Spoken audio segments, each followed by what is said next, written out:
ખૂબ ખૂબ સ્વાગત છે આપ સૌનું ઇસ્કોન મેંગુરથી ચાલતા શ્રીમદ ભગવદ ગીતાના લેવલ 2 ના ક્લાસમાં આપ સૌનું ખૂબ ખૂબ સ્વાગત છે. આપણે બધા બીજો અધ્યાય 2 દિવસ પૂરો કર્યો અને ખરેખર બીજા અધ્યાયમાં ભગવાને આપણને બહુ બધું સરસ સરસ જ્ઞાન આપ્યું છે અને એ જ્ઞાન સમજતા થોડી વાર લાગશે, પણ એનું જે ડિટેલમાં ભગવાન આપણને આખું આપણને ગીતા આપેલી છે એટલે ચિંતા કરવાની જરૂર નથી, આપણને ચોક્કસથી સમજાશે. બરાબર. તો આજનો અધ્યાય છે કર્મયોગ. બહુ સરસ અધ્યાય છે અને આપણને બધાને જેને કહેવાય કે કર્મ, આપણે બધા કર્મ જ કરતા હોય છે ને કર્મયોગ એ શું છે આપણને જાણવાની બહુ ઈચ્છા હોય છે. અને ભગવાનની ભગવદ ગીતામાં સૌથી પહેલો યોગ આમ જોવા જઈએ તો સ્પેશિયલી કર્મયોગ આપ્યો છે, તો ઇમ્પોર્ટન્સ તો છે જ ઘણું બધું, બહુ બહુ મહત્વ છે એનું. અને કઈ રીતે આપણે કર્મ અને કર્મયોગને અલગ પાડીશું એ આપણે આજે શીખીશું. બરાબર. તો આજનો અધ્યાય આપણને સમજાઈ જાય એટલા માટે આપણે શ્રી શ્રી દાદા ગોવિંદના ચરણમાં વંદન કરી અને આપણે મંગલાચરણ લેશું અને આપ સૌ પણ પોતપોતાની જગ્યાએ મ્યુટ થઈ અને મંગલાચરણ લઈ શકો છો. બરાબર. અને દિલથી પ્રાર્થના કરીએ કે આપણને આ અધ્યાય સમજાઈ જાય. ઓમ અજ્ઞાનતિમિરાંધસ્ય જ્ઞાનાંજન શલાકયા ચક્ષુરુન્મિલિतं येन તસ્મૈ શ્રી ગુરુવે નમઃ.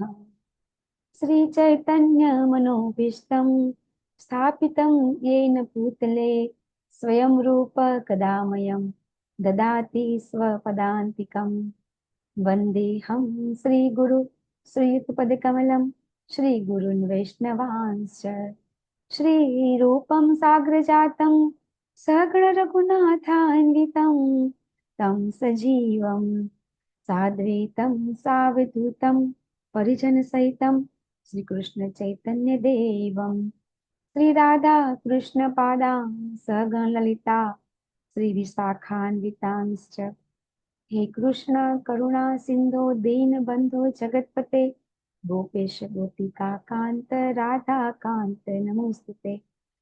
तप्त कांचन गौरांगी श्री राधे वृंदावनेश्वरी वृषभानुसुते देवी प्रणमामि हरिप्रिये. वाञ्छाकल्पतरुभ्यश्च कृपा सिन्धुभ्य एव च पतितानां पावनेभ्यो वैष्णवेभ्यो नमो नमः. नमः ओं विष्णुपादाय कृष्णप्रेष्ठाय भूतले श्रीमते भक्तिवेदान्त स्वामी इति नाम्ने. नमस्ते सरस्वते देवे गौरवाणी प्रचारिणे निर्विशेष शून्यवादी पाश्चात्य देश तारिणे. जय श्री कृष्ण चैतन्य प्रभु नित्यानंद श्री अद्वैत गदाधर श्रीवासादि गौर भक्त वृंद. हरे कृष्ण कृष्ण कृष्ण कृष्ण हरे हरे राम हरे राम हरे राम राम हरे हरे हरे हरे कृष्ण अर्चना माताजी. हरे कृष्ण माताजी, दंडवत हरे प्रणाम। कृष्ण माताजी. काजल माताजी. हरे कृष्ण. हरे कृष्ण माताजी। स्वागत है. हरे कृष्ण माताजी। हरे कृष्ण हरे दर्शना कृष्ण माताजी. माताजी। रेणुका हरे माताजी. कृष्ण माताजी दंडवत प्रणाम। हरे कृष्ण दंडवत प्रणाम. हरे कृष्ण माताजी, दंडवत प्रणाम। दंडवत प्रणाम। हरे कृष्ण चेतना माताजी. हरे कृष्ण. हरे कृष्ण माताजी हरे कृष्ण कहार माताजी. हरे कृष्ण. हरे कृष्ण माताजी दंडवत प्रणाम। हाँ हरे कृष्ण दंडवत प्रणाम. तो चलो આપણે બધા કાલે નોટ પેન લઈને બેઠા હતા આપણે, તો કાલે અધ્યાય બહુ ટફ હતો, ઊંઘ આવી જાય એવો હતો, હે ને? છતાં હું આજે તમને પૂછું છું કે આપણે કાલે શું શીખ્યા. મારો આ રોલ છે તમને પૂછવાનો, જો ગમે કે ન ગમે. બરાબર ને? તો જેને બી થોડું બી યાદ હોય કે આપણે કાલે શું શીખ્યા હતા, હેન્ડ રેસ કરો. લેવલ 2 માં છીએ એટલે ડાયરેક્ટ બોલવાનું નથી, આપણે હેન્ડ રેસ કરવાનું અને 1 બાય 1 આપણે જવાબ દેવાનો. બરાબર છે? બધાને આવડવું જોઈએ. આપણે એક ને એક વસ્તુ વારંવાર શીખી, જેટલું આવડે એટલું. બરાબર? જે આવડે એવું, પણ તમે એક વખત બોલવાનું ચાલુ કરો. બરાબર ને? મેં તમને શું કહું છું કે આપણે બધાએ અહીંયા બેસી અને બધાએ ભગવાનના ભક્તિનો પ્રચાર કરવાનો છે. તો ક્યારે કરશું આપણે? જ્યારે આપણને આવડશે ત્યારે. તો થોડું બી જે આવડે એ બધાને કહું છું. બરાબર? અને અહીંયા મારા સિનિયર ભક્તો પણ છે, તો એ હેન્ડ રેસ નથી કરતા, કરો. બરાબર? હરિસુંદરદાસ પ્રભુજી છે, પછી પાયલબા માતાજી છે, બરાબર, ઘણા બધા છે, ગીતા માતાજી છે, પછી જૂનામાં તો ઘણા બધા છે, પૂર્વી માતાજી છે, ચલો હેન્ડ રેસ કરો. રતિલાલ પ્રભુજી છે, હેન્ડ રેસ કરો વારાફરતી અને જવાબ દો. બરાબર છે. યસ, અર્ચના માતાજી, પહેલા આપથી શરૂઆત કરીએ. હરે કૃષ્ણ માતાજી. હરે કૃષ્ણ. આમાં તમે કાલે સમજાયું હતું કે જ્યાંથી આખી ભગવદ્ ગીતા છે એ ભગવાને અધ્યાય 2 માં તે સંપૂર્ણ સમજાવી દીધી છે. એમાં તમે જ્ઞાનની શરૂઆત કરી એટલે આત્માના 30 લક્ષણો વિશે તમે ડિટેલ્સ આપી બધી, કયા કયા લક્ષણો હોય. ને બેસ્ટ એક્ઝામ્પલ આજે છે ને હું એક ઇન્સ્ટાગ્રામ સ્ક્રોલ કરતી હતી તો એમાં સડનલી આવ્યું કે લાઈક આપણે એક પરમાત્માનો સાવ એટલે સાવ નાનામાંનાનો અંશ કહેવાય એમ. આપણે એટલા કાલે શીખ્યા. આપણામાં ગુણ હોય ને હા. એના કરતા પણ વધારે પરમાત્માના ગુણ હોય. એટલે પરમાત્માના ગુણ વિશે આપણે જાણ્યું અને Yes. આત્માના ગુણ વિશે થોડી ઘણી ડિટેલ્સ. પછી તમે મધુસૂદન વિશે સમજાવ્યું હતું કે એનામાં કેમ મધુસૂદન કહેવાય. મધુ અને શાયદ કેટવ્ય નામ કેતક. હતું, રાઈટ માતાજી? હા. જી જી તો જી. એમનું વધ કર્યું હતું એટલા માટે એમનું મધુસૂદન નામ પડ્યું. પછી 5 વાયુ વિશે તમે સમજાયું હતું. પાન, Yes. અપાન, વ્યાન, વાય સમાન, ને ઉદાન. ઉપાન. સમાન, વ્યાન હા. અને ઉદાન. હા, બરાબર છે. ઓકે ઓકે થેન્ક યુ માતાજી. માતાજી. હરે કૃષ્ણ. Thank you. યસ, બીજું કોણ બોલે છે? ટૂંકમાં કેવું હોય કે બીજા અધ્યાયમાં આખો સારાંશ કેવો હોય તો શું કહી શકાય કે બીજો અધ્યાય એટલે શું, એ મને કોઈ કહેશે? ટૂંકમાં કેવું હોય કે બીજા અધ્યાયમાં આપણે શું શીખ્યા? પ્રિયા માતાજી. આપણે આત્મા છીએ, શરીર નથી. હરિચંદ્રદાસ પ્રભુજી બોલ્યા, હે ને? આત્માનું કદ કેટલું છે? એ વાળના શીખ્યા. 10,000 ભાગ જેટલું. યસ, હા, એ હરે શીખ્યા કાલે. કૃષ્ણ માતાજી. આત્મા અને પરમાત્માનો ભેદ અને આપણે એના અંશ છે અને એના બંનેના ગુણ અને જે આપણા અંદર પરમાત્માના ગુણ છે એના વિશે. યસ, બહુ સરસ. જો બધા ચેતના માતાજી. યસ. જેને આત્મા સાક્ષાત્કાર થયો છે એ લોકો અર્જુનના કેવા 5 હોય? કાળ. વન બાય અર્જુનને વન, યુદ્ધ ન વન બાય વન, કરવાના one by one, one by one. હું કહું એને. ચેતના માતાજી બોલો. અર્જુનને યુદ્ધ ન કરવાના 5 કારણોનો જવાબ એટલે આ અધ્યાય 2. હરી બોલ. ચેતના માતાજી પાસ, એકદમ સાચી વાત. યસ, શશી માતાજી. હરે કૃષ્ણ માતાજી. હરે કૃષ્ણ. યસ, શશી માતાજી બોલે. અર્જુનની શરણાગતિ અને સ્થિત પ્રજ્ઞાના લક્ષણો. હરી આ બોલ. main વાત. યસ, મધુ ચાવડા માતાજી, તમારે બોલવું છે, ભગવાનના બોલો. 6 લક્ષણો ફક્ત યાદીઓ આપો. ભગવાનના 6 લક્ષણો. યસ, ભગવાનના 6 લક્ષણો એ તો આપણે નથી બોલ્યા. યસ, કૃપા લાડા માતાજી. હરે કૃષ્ણ, દંડવત પ્રણામ. હરે સ્વાગત કૃષ્ણ છે અમારા માતાજી. ક્લાસમાં. હરે કૃષ્ણ. આપણે જે 2.7 શ્લોક છે, અર્જુન શરણાગતિ સ્વીકારે છે અને પછી ભગવાન એમને ઉપદેશ આપે છે. આપણે આત્મા નથી, આપણે ભગવાનના દાસ છીએ અને આત્મા અને પરમાત્મા વચ્ચેનો ડિફરન્સ, ભગવાનની લાક્ષણિકતાઓ, પતન થવાના મુખ્ય કારણો અને અર્જુનના જે આપણે 5 કારણો છે એના જવાબ એ આ અધ્યાય 2 માં આવરી લેવામાં આવે. હરી બોલ. બહુ સરસ. લગભગ બધું કહી દીધું માતાજીએ, કૃપાલી માતાજીએ. કોઈને બીજું 46 ની અંદર બી આઈ થિંક એવું કીધેલું કે ભાઈ આપણે આપણું કર્મ કરતું જવાનું, આપણે એની જે ફળ છે એની ચિંતા નહીં કરવાની. જે 46 હા, અને આપણે એ આજે પણ શીખીશું. હા, યસ માતાજી, હા, બહુ okay. સરસ. તો ગઈકાલના અધ્યાયમાં આપણે સૌથી પહેલા સાંખ્ય યોગ, બરાબર ને, કે આત્માનું જ્ઞાન, શરીર નથી, આપણે આત્મા છીએ, એટલે કયો યોગ આવે છે? સાંખ્ય યોગ. આત્મા અને આ શરીરનું ગુણાત્મક કેવલ જમે વિસ્તરણ. ત્યારે જમે. હરે કૃષ્ણ માતાજી, મ્યુટ કરજો. હા તો હરે કૃષ્ણ, કૃષ્ણ કૃષ્ણ હરે હરે, હરે રામ, રામ રામ હરે હરે. તો યસ, હેન્ડ રેસ કરું. તો આપણે સૌથી પહેલું જ્ઞાન ભગવાન આપ્યું કે આપણે શરીર નથી, આત્મા છીએ. એક સૌથી ભગવાનનો પ્રથમ ઉપદેશ, બરાબર. અને એ કયા પ્રશ્નનો જવાબ હતો? કરુણાનો જવાબ હતો, બરાબર છે. પછી બીજો પ્રશ્ન હતો એમનો, અર્જુનજીનો કયો હતો? કે કોઈ આનંદ નથી, બરાબર. તો ભગવાને જે શરીર નથી, આત્મા, એ સમજાવવા માટે 20 શ્લોક વાપર્યા. કેટલા? 2.11 થી 2.30. બહુ જ તમારે બધાને આ વસ્તુ યાદ રાખવાની છે. કારણ કે જો આ યાદ રહેશે તો તમે 11 થી 30 શ્લોક તમે ફરીથી વાંચશો અને તમને ખબર પડશે કે આમાં પ્રભુપાદે કેટલું સરસ જ્ઞાન આપ્યું છે. બરાબર. તો 2.11 થી 2.30 સુધીના શ્લોકમાં ભગવાને સાંખ્ય યોગ આપ્યો. લખવું હોય તો લખી નાખજો. બરાબર છે. અને એમાં હતો અર્જુનના પહેલા પ્રશ્નનો જવાબ. બરાબર છે. પછી અર્જુનજીનો બીજો પ્રશ્ન કયો હતો કે મને કોઈ આનંદ નથી. અને આના જવાબમાં આપણને ખબર છે કે ભગવાને સકામ કર્મ સમજાવ્યું કે અર્જુનને આનંદ નથી તો ભગવાન શું સમજાવે છે કે તને જો આ પ્રાપ્ત તને થશે તો તને આ મળશે, તું મરી જઈશ તો તને સ્વર્ગ મળશે, બરાબર, તું જીતી જઈશ તો તને પૃથ્વીનું સામ્રાજ્ય મળશે. એટલે આ કયું જ્ઞાન થયું?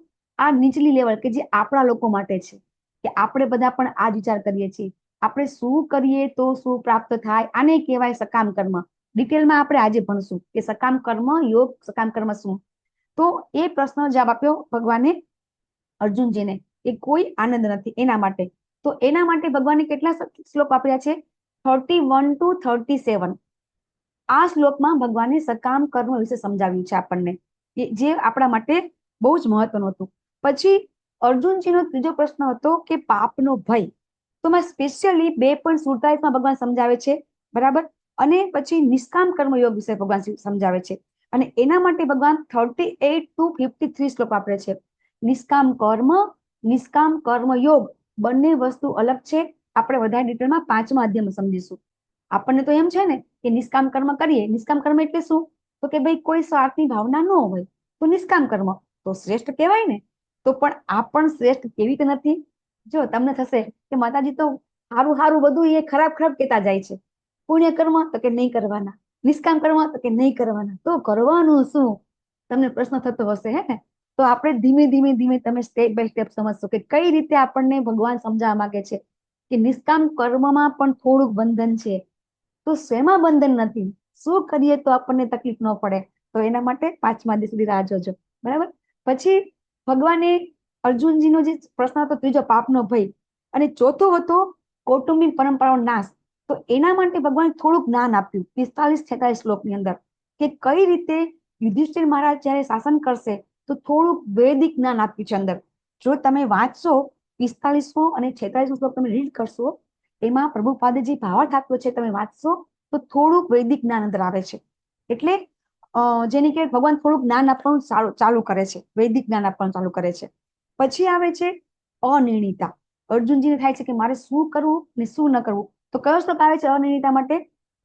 વ્યવસાયાત્મક બુદ્ધિ. બરાબર. એક અર્જુનનું આપણે ચિત્ર દોર્યું એમ તીર બાણ છોડે છે, નાના બાળક છે અર્જુનજી, જોયું તો કાંઈ ચિત્ર. બરાબર. તો એ જવાબ હતો એમનો અનિર્ણિતા માટેનો. તો ભગવાન સમજાવે છે કે કઈ રીતે આપણી બુદ્ધિ છે એ અલગ અલગ જગ્યાએ વિભાજિત થઈ જાય તો આપણે કોઈ કામમાં સફળતા મળે નહીં. તમને એક એક્ઝામ્પલ આપો કે દાખલા તરીકે તમારી પાસે 1000 રૂપિયા છે અથવા તો 10,000 રૂપિયા છે. બરાબર. હવે તમે એ 10,000 રૂપિયા છે એ 10,000 મંદિરમાં જઈને એક એક રૂપિયા આપો છો તો એક મંદિરને કામ લાગશે? નહીં લાગે. પણ એ જ 10,000 રૂપિયા તમે એક કે બે મંદિરમાં આપશો તો એને કામ લાગશે ને. તો સેમ આ એક્ઝામ્પલ તમારે યાદ રાખવાનું કે કઈ રીતે ભગવાન અનિર્ણિતા વિશેનો કેવી રીતે ભગવાન આન્સર આપે છે. બરાબર છે. પછી ભગવાને 54મા શ્લોકથી 72 શ્લોક સુધી કઈ રીતે કોઈ વ્યક્તિ આત્મ સાક્ષાત્કાર પામી જાય, આત્મ સંયમી થઈ જાય તો એ સ્થિત પ્રજ્ઞ કહેવાય. તો એ કેવો હોય, અને ભગવાને બહુ ડિટેલમાં જ્ઞાન આપ્યું કે જે આપણને કાંઈ ખબર ન પડે. પહેલી વખત સમજો ને તો કાંઈ ખબર પડે નહીં કે સ્થિત પ્રજ્ઞ એટલે શું, આત્મ સાક્ષાત્કાર એટલે શું, આત્મ સંયમ એટલે શું. કઈ ચિંતા કરવાની નથી. આપણને આખી ગીતામાં આપણને આ ધીમે ધીમે ધીમે ધીમે સમજવાનું છે. બરાબર. તો ભગવાને આપણને ગઈકાલના અધ્યાયમાં બધું જ્ઞાન આપ્યું. બરાબર.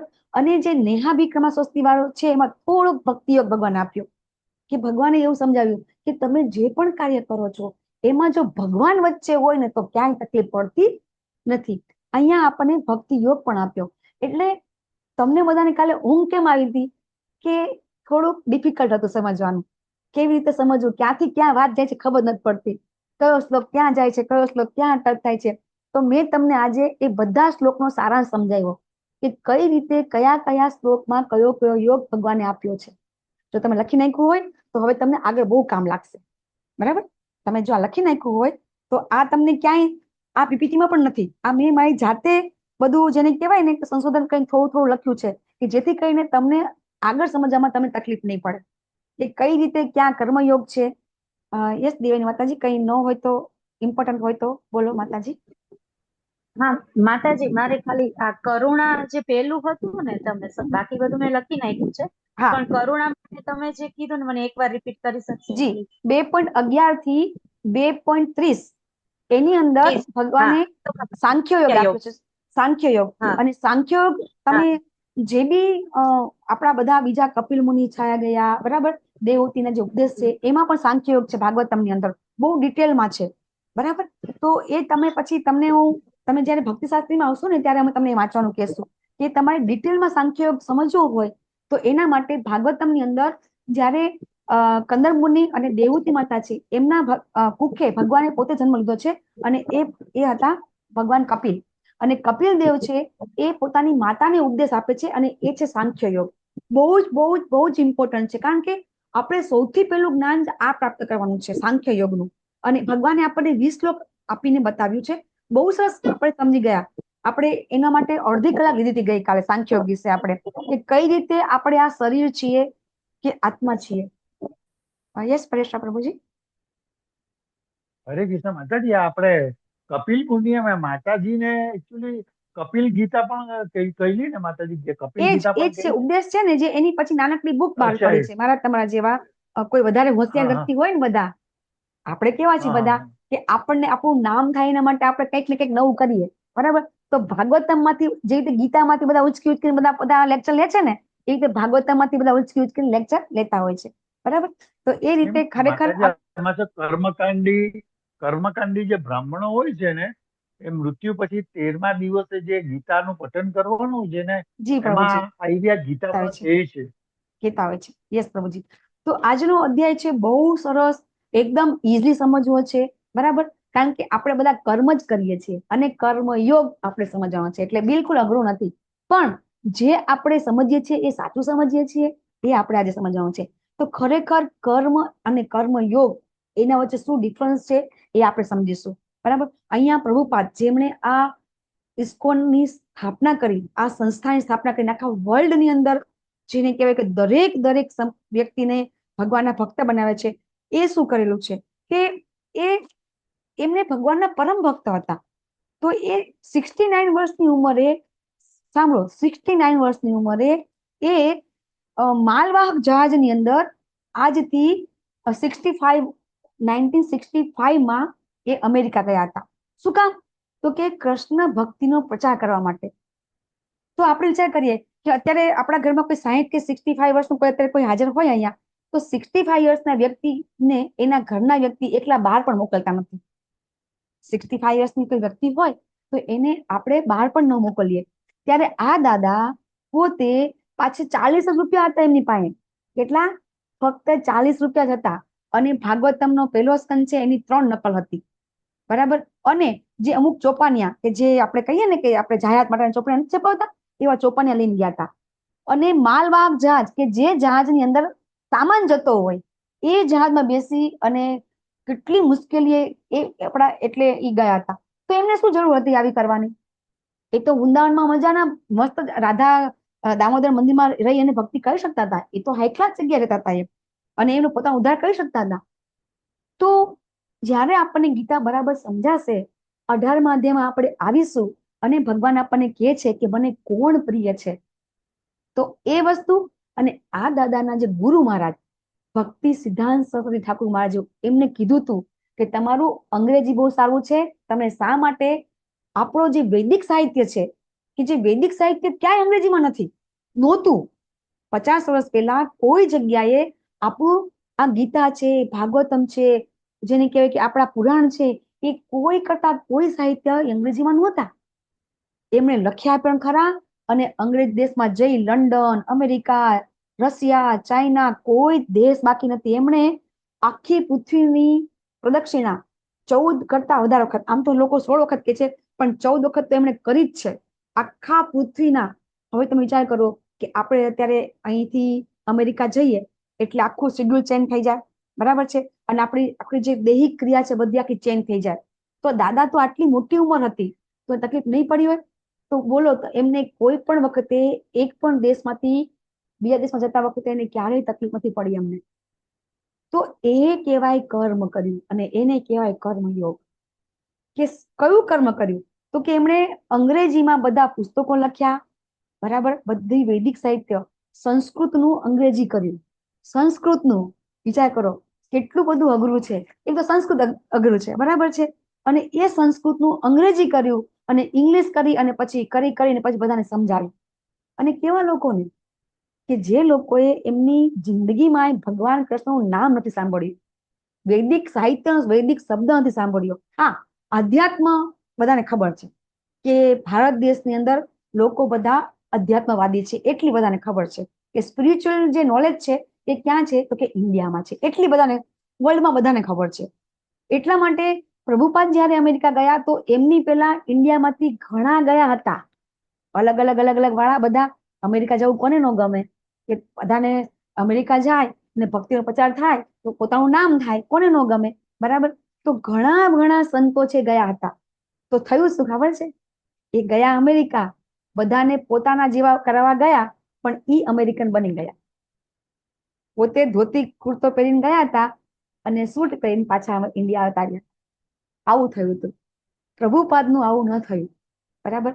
ત્યાં જયારે બીજા કોઈ જાય છે, કોઈ બી સંપ્રદાય જાય તો શું કે છે કે ભાઈ અમુક દેશ એવો વેશ, આપણે નથી કહેતા કે જેવો દેશ એવો વેશ.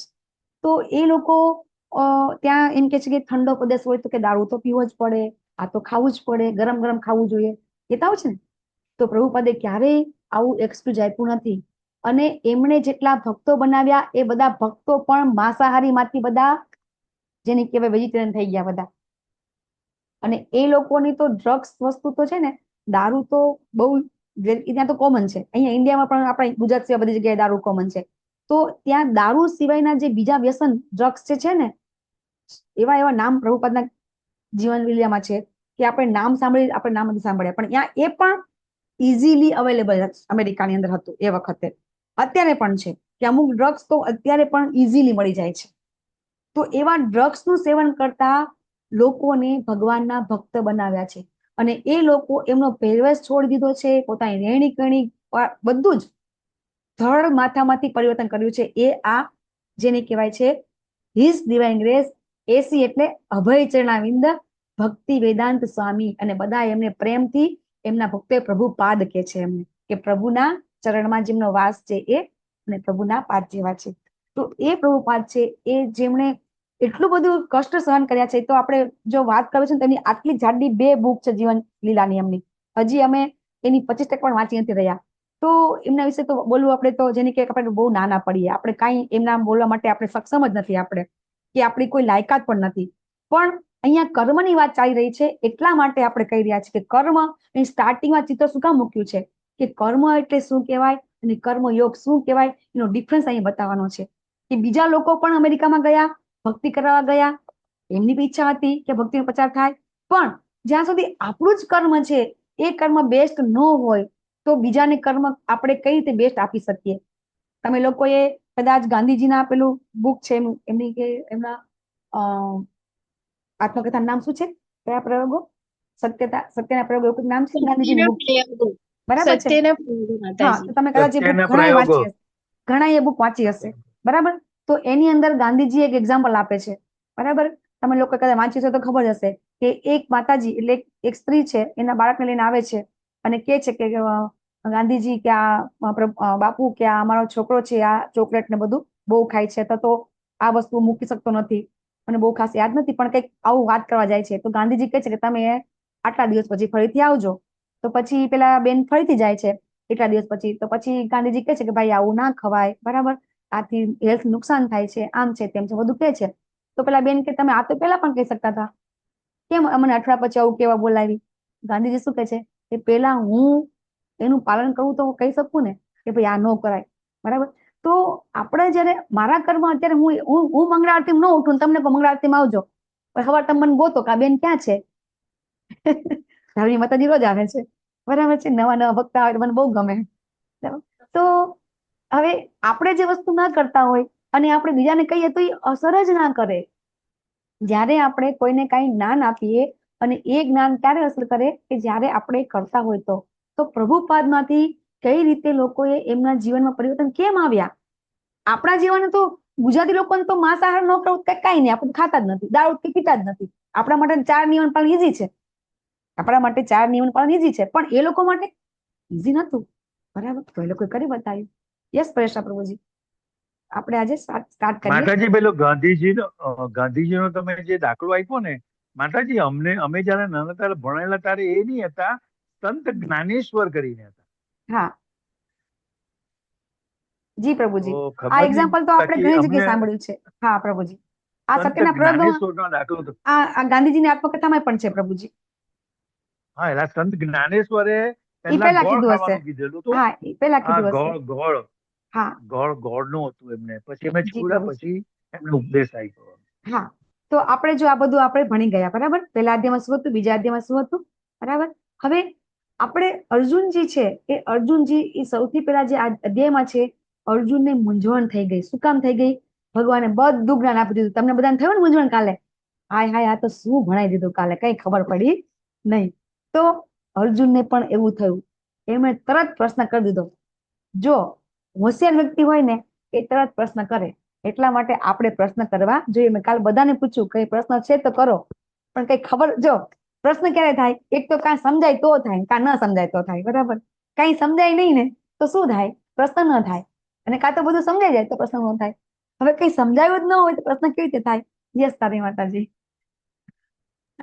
માતાજી, મને પ્રશ્ન છે 2 દિવસથી, પણ કે હું બારે હોઉં છું તો કીધું અવાજ બહુ હોય તો પૂછું કેમનું, એટલે પછી આજે પૂછજો. બરાબર. હા તો અર્જુનજી સૌથી પહેલી મૂંઝવણ થાય છે કે હું શું કરું. ભગવાને બુદ્ધિ યોગ આપ્યો, જ્ઞાન યોગ આપ્યો, કર્મયોગ આપ્યો, સાંખ્ય યોગ આપ્યો. તો એની અંદર આપણને ગઈકાલે સૌથી વધારે શ્લોક કયા આવ્યા? 54 થી 72, કે એમાં ભગવાને કયું જ્ઞાન આપ્યું? આત્મ સાક્ષાત્કારનું. બરાબર. તો અર્જુનને શું થાય છે કે હું શું કરું? જ્ઞાન પ્રાપ્ત કરું. એટલે જ્ઞાન પ્રાપ્ત કરવું તો શું કરવું પડે? જ્ઞાન માટે આપણે બુક વાંચવી પડે. બરાબર છે. એના માટે આપણે અલગ એકાંતમાં જવું પડે. તો કે હું બધું કામધામ છોડીને જ્ઞાન પ્રાપ્ત કરવા માંડું કે કર્મ કરું? અર્જુનનો પ્રશ્ન, આપણો પણ આ પ્રશ્ન થાય છે. આ અર્જુનના પ્રશ્ન નથી. અર્જુનજીને કેમ મૂંઝવણ થાય છે? મને કોઈ કહેશે? મેં કીધું તો ખરું કે ભાઈ ભગવાને બધું જ્ઞાન આપી દીધું એટલે એને પ્રશ્ન થાય છે કે ત્યાગ કે કર્મ. બીજું શું કારણ છે કે અર્જુનજી કેવી રીતે તકલીફમાં હતા? તો અર્જુનજી શા માટે આવું કહે છે ભગવાનને કે ભગવાન તમે મને યુદ્ધ કરવાનું કેમ કહો છો? હું શું કરું? શા માટે અર્જુનજી આવું પ્રશ્ન કરે છે?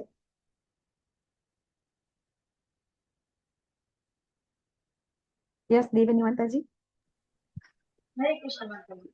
અર્જુનજી તો બધું જાણે છે, પણ ભગવાને જે રીતે બધું સમજાવ્યું એ પછી એમને ખબર હતી કે આવા બધા પ્રશ્નો છે ને જે આ ગીતાજી વાંચશે એના મનમાં પણ ઉત્પન્ન થશે એમ. તો એ બધા ડાઉટ નું સોલ્યુશન ભગવાન પાસે તો એ ડાયરેક્ટ લઈ શકે છે ને એમને ખબર પણ હશે, પણ આપને બધાને કેવી રીતે ખબર પડે? તો આના દ્વારા અર્જુનજી આપણા સુધી આ બધી વાત પહોંચાડવા માંગે છે, એટલે આવા બધા પ્રશ્નો. બહુ સરસ. હજી પણ આન્સર આવે છે કોઈને? યસ ચેતના માતાજી હેન્ડ રહેશે તો. ભગવાને તેને યોગ માયામાં મૂક્યા હતા. યસ, ભગવાનની 3 શક્તિ આપણે આગળ સમજીશું. બહિરંગ શક્તિ, અંતરંગ શક્તિ અને તટસ્થ શક્તિ. તો જે યોગ માયા છે ને એ ભગવાનની અંતરંગ શક્તિ છે. ભગવાનને ગીતા બોલવી છે ને એટલે અર્જુનજીને ભગવાને યોગ માયામાં મૂક્યા છે. અને આ યોગ માયા વિશે આપણે ડિટેલમાં આગળ ચર્ચા કરીશું. યોગ માયા શું છે? બરાબર, મહામાયા, યોગ માયા, આ બધું આવશે ધીમે ધીમે આપણે સમજીશું. બરાબર. તો એક વસ્તુ એ પણ છે. હવે પહેલા અધ્યાય, બીજા અધ્યાય, એના વિશે કનેક્શન આપણે ખબર હતી. બીજા અધ્યાય ને ત્રીજા અધ્યાય વચ્ચે કનેક્શન કેવી રીતે કરશું આપણે? જો કનેક્શન શા માટે જાણવાનું છે કે ભગવાને ક્યારેય એમ નથી કીધું ચલો અર્જુન હું પહેલો અધ્યાય બોલું છું, ચલો હું ત્રીજો અધ્યાય બોલું છું. બરાબર. એટલા માટે આપણે હવે કાલનો અધ્યાય અને આજના અધ્યાયનો કનેક્શન લેવાનું છે કે કર્મયોગ ચાલુ થયો, પણ કેવી રીતે? તો આપણે ગઈકાલે શ્લોક લીધો તો પણ ડિટેલમાં આવતો લીધો, કારણ કે મને ખબર હતી કે આપણે આજે શ્લોક લેવાનો છે. તો અર્જુન જ્યારે ભગવાન એમ કે છે કે દૂરેણ હિ અવરમ કર્મ, બરાબર, ભગવાન શું કે છે કે જે કર્મ છે, ખરાબ કર્મ છે ને એનો દૂરથી ત્યાગ કરવો જોઈએ. બરાબર. તો અને પછી ભગવાન ત્યાં બુદ્ધિ યોગન ધનંજય, તો કે ભગવાન ત્યારે જે લોકો બુદ્ધિશાળી હોય, જે લોકો જેને જ્ઞાની હોય, એ લોકો છે એ લોકો ક્યારે ખરાબ કર્મ છે એ કરતા નથી, એનો દૂરથી ત્યાગ કરે છે. તો અર્જુનને શું થાય છે કે જે યુદ્ધ વસ્તુ છે એ તો ખરાબ જ છે ને, તો તમે મને કેમ યુદ્ધ કરવાનું કહો છો? એક પ્રશ્ન આનો જવાબ આવે છે કે આના કારણે ભગવાન છે આજે કર્મયોગ આપે છે કે ખરેખર જે અર્જુન કે છે કે યુદ્ધ કરવું એ ખરાબ છે, તો કઈ રીતે ખરાબ નથી? અર્જુનજી શું કે છે કે યુદ્ધ કરવું એ તો ખરાબ છે, તો ભગવાન હવે સમજાવશે કે યુદ્ધ કરવું કઈ રીતે ખરાબ નથી. તો એના માટે ભગવાન આજે કર્મયોગ આપણને આપે છે, બરાબર? એટલે જે બીજા અધ્યાયમાં જેટલા ટોપિક છે ને, એ બધા ટોપિકને આપણે ડિટેલમાં ધીમે ધીમે આગળ દરેક અધ્યાયમાં લેવાના છે, બરાબર? એટેન્ડન્સ બધા ભરી દેજો. તો અર્જુનજી શું વિચારે છે મેં તમને કહી દીધું કે બુદ્ધિમાં જ્ઞાનમાં આગળ વધવું કે કર્મ કરવું. હવે અર્જુનજીને દ્વિઅર્થી ઉપદેશ આપે છે ભગવાન, એવું લાગી રહ્યું છે. એટલે અર્જુનજી છે પોતે કહી રહ્યા છે ભગવાનને કે તમે મને શા માટે આવું કરો છો, મારી સાથે આવું રમત કેમ રમો છો? ઘડીકમાં તમે કહો છો કે જ્ઞાન પ્રાપ્ત કરો, ઘડીકમાં કહો છો કર્મ લો, કારણ કે બીજા અધ્યાયમાં બધું આવી ગયું, જ્ઞાન પણ આવ્યું, કર્મ પણ આવ્યું, બરાબર? તો અર્જુનને થાય છે કે હું શું કરું? તમે મને કઈ એક વસ્તુ કહો. શું કે છે ભગવાનને? તદ એકમ વદ, તમે મને કંઈક એક વસ્તુ કહો. અહીં અર્જુનજી ભગવાનને કહી રહ્યા છે તમે બે વસ્તુ મને ના કહો. તો આપણને પણ થવું જોઈએ, જો બીજો અધ્યાય આપણે સમજી જઈએ તો આપણને પણ થવું જોઈએ કે તમે બધું માતાજી બધું એક આમતું ન કહો, ધીમે ધીમે કહો. આવું અમને ખબર પડતી નથી, બે ફામ કહી દો કે ખબર પડતી નથી, બરાબર? તો અહીંયા હવે ક્યાં જવું છે ખબર પડતી નથી. તો ભગવાન અર્જુનજીને ભગવાન હવે સમજાવશે કે ખરેખર શું કહેવાય. અને આપણે છે ને વધારે સમજવા માટે થોડુંક છઠ્ઠા અધ્યાય સુધી રાહ જોવી પડશે, કારણ કે કર્મયોગ જે આપણા ભગવદ ગીતાના 18 અધ્યાય છે ને, એમાં આપણા પહેલા 1 થી 6 અધ્યાય છે ને, એને આપણે કર્મયોગ વિશે કહીએ છીએ, બરાબર? પછી જે 7 થી જે 12 અધ્યાય છે ને, એને આપણે શું કહીએ છીએ? ભક્તિ યોગના અધ્યાય છે. અને 13 થી જે 18 અધ્યાય છે એને આપણે જ્ઞાન યોગના કહીએ છીએ. તો તમને થઈ જાય કે માતાજી જ્ઞાન યોગના અધ્યાય છેલ્લે છે, તો આ તો બધું જ્ઞાન નથી તો શું છે? થાય કે ન થાય? જ્ઞાન યોગના અધ્યાય 13મા અધ્યાય થી 18મા અધ્યાયમાં છે, તો જ્ઞાન યોગ તો અત્યારે પણ આવે છે, થાય ને? પ્રશ્ન થવા જોઈએ. પ્રશ્ન થાય ને તો જ હું જવાબ આપીશ, બાકી હું જવાબ નહીં આપું. હું જાતે પ્રશ્ન કરું, જાતે જવાબ આપું, એ બરાબર ના કહેવાય, બરાબર છે? તો હવે તમે પ્રશ્ન કરજો તો હું તમને જવાબ આપીશ, બરાબર? હવે અહીંયા ભગવાન છે આ 3.3 થી 3.9 સુધીમાં નિષ્કામ કર્મ યોગ વિશે સમજાવે છે ભગવાન. આપણે બીજા અધ્યાયમાં નિષ્કામ કર્મ વિશે સમજ્યા કે નિષ્કામ કર્મ. આચો મને કહો, નિષ્કામ કર્મ એટલે શું? નિષ્કામ કર્મ કોને કહેવાય? હું હમણાં બોલી ગઈ. નિસ્વાર્થ કર્મો કરીએ. હા, જેમાં આપણે જેમાં આપણું સકામ એટલે કે જેમાં આપણી ઈચ્છા છે, નિષ્કામ જેમાં આપણી કોઈ ઈચ્છા નથી. આપણે એવા કામ કરીએ કે જેનાથી આપણને એમ થાય કે અમને આ પ્રાપ્ત થાય, ફળ પ્રાપ્ત થાય, પુણ્ય પ્રાપ્ત થાય. પણ એવા કર્મ કે જેનાથી આપણને કોઈ ઈચ્છા જ નથી કે આ કર્મ કરું, તો એના પાછળનો મારો કોઈ ઉદ્દેશ નથી. હું જેને કહેવાય ને કે રામ ભરોસે દાન કરું તો કે રામ ભરોસે કરું છું. નિષ્કામ ભાવ, કોઈ ઈચ્છા નથી કે હું કાંઈ કરું છું તો એમાં મારી કોઈ ઈચ્છા નથી, તો નિષ્કામ.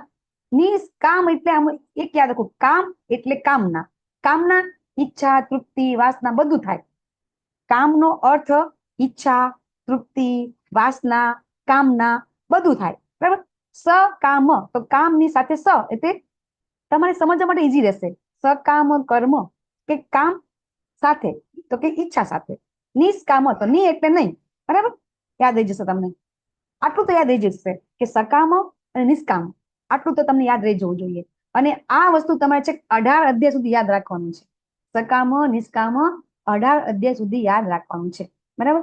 હવે ભગવાન કે છે, શું કે છે? મેં તને પહેલા જ કીધું છે કે આત્મ સાક્ષાત્કાર પામવાના પ્રયત્ન કરનાર મનુષ્યના 2 વર્ગ છે, બરાબર? કેટલાક જ્ઞાન દ્વારા અને કેટલાક ભક્તિ દ્વારા સમજે છે. તો આ આપણને ભગવાને કાલે સમજાવ્યું, પણ આપણે કઈ સમજ્યા નહીં, બરાબર? કે કઈ રીતે આત્મ સાક્ષાત્કાર પામવું, કારણ કે હજી આપણને ખબર પડતી નથી કે આત્મ સાક્ષાત્કાર એટલે શું. તો ઈ પામવા માટેના 2 રસ્તાની કઈ રીતે ખબર પડે? દાખલા તરીકે તમને એ જ ખબર નથી કે તમારે દિલ્હી જવું છે કે મુંબઈ જવું છે. ખબર જ નથી કે દિલ્હી જવું છે કે મુંબઈ જવું છે. જો ખબર પડે કે દિલ્હી જવું છે તો ભાઈ એમાં ટ્રેનથી જવાય ને પ્લેનથી જવાય. મુંબઈ જવું છે તો કે પ્લેનથી જવાય ને ટ્રેનથી જવાય. પછી ખબર જ નથી કે દિલ્હી જવું છે કે મુંબઈ જવું, કે દિલ્હી શું છે, બરાબર? તો હજી આપણે આ વસ્તુ સમજવા માટે હજી આપણે આગળ થોડો તમે યાદ રાખજો કે આપણે લખી રાખો કે આ સમજાવવાનું બાકી છે. જેવી રીતે કાલે પ્રભુજી કીધું હતું ને કે માતાજી ઓલી સ્ટોરી બાકી છે, તમારે લખી રાખવાનું કે માતાજી આ સમજાવવાનું હજી બાકી રહી ગયું છે. મેં લેવલ 1 માં એક વસ્તુ કીધી હતી કે આપણે 18મા અધ્યાયમાં આ સમજીશું કે આ તમને સમજાવીશ, પણ કોઈએ મને કીધું નહીં એટલે પછી મેં ન સમજાવ્યું. બરાબર છે. મેં કીધું હતું કે હું તમને આ વસ્તુ 18મા અધ્યાયમાં સમજાવીશ. હવે મેં શું કીધું હતું, તમે લેવલ 1 ના વિડીયો જુઓ, આઈ થિંક 1 થી 3 વિડીયો જોજો. એમાં મેં કીધું છે કે હું તમને આ વસ્તુ સમજાવીશ. હવે તમે એ જોજો અને પછી મને પ્રશ્ન કરજો તો હું તમને જવાબ આપીશ. બરાબર છે, કારણ કે આપણી પાસે અમુક ટાઈમ ખૂટતો હોય છે સમજાવવામાં. બરાબર છે ને. હવે આપણે આગળ લેશું. હવે ભગવાન શું કે છે કે મનુષ્યને કર્મનો સમૂહ પ્રારંભ ન કરવાથી ન તો કર્મ ફળથી મુક્તિ પ્રાપ્ત થાય છે, ન તો કર્મ ત્યાગથી. હવે આ વસ્તુ સમજવાની બહુ સારી રીતે સમજી લેવું પડશે. શું કે છે ભગવાન, કે અહીંયા ભગવાન એમ કે છે કે કર્મ નહીં કરવાનું ને એવું તો ક્યારેય વિચાર નહીં કરવાનો. કર્મનો સમૂહ પ્રારંભ જ નહીં કરવાનો, કર્મ જ નહીં કરવાનું, એવું ક્યારેય વિચાર નહીં કરવાનો. બરાબર. એટલા માટે ભગવાન કહે છે કે ન તો કર્મ નહીં કરવાથી કે ન તો કર્મ ફળથી. આપણે બે વસ્તુ યાદ રાખવાની છે. કર્મ તો કરવાનું છે. આજે ભગવાન કહેશે તમારે કર્મ તો કરવાનું જ છે. શા માટે કર્મ કરવાનું છે? મને કોઈ કહેશે કે આપણે, ભગવાન આપણને કહેશે કે આપણે એક પણ ક્ષણ છે કર્મ કર્યા વગર રહી શકતા નથી. અહીંયા ભગવાન કહે છે કે કર્મ ત્યાગથી પૂર્ણતા નથી, ન તો એટલે કે કર્મ ત્યાગથી સિદ્ધતા પ્રાપ્ત થતી નથી, સિદ્ધિ પ્રાપ્ત થતી નથી. જો આપણે કર્મનો ત્યાગ કરીએ ને તો પણ સિદ્ધિ પ્રાપ્ત થતી નથી. મુક્તિ તો નથી મળતી પણ સિદ્ધિ નથી મળતી. હવે સિદ્ધિ વસ્તુ શું છે તમને કહું કે તમે અષ્ટસિદ્ધિ સાંભળ્યું હશે. તમે આ વસ્તુ આપણે છઠ્ઠા અધ્યાયમાં સમજીશું સિદ્ધિ એટલે શું.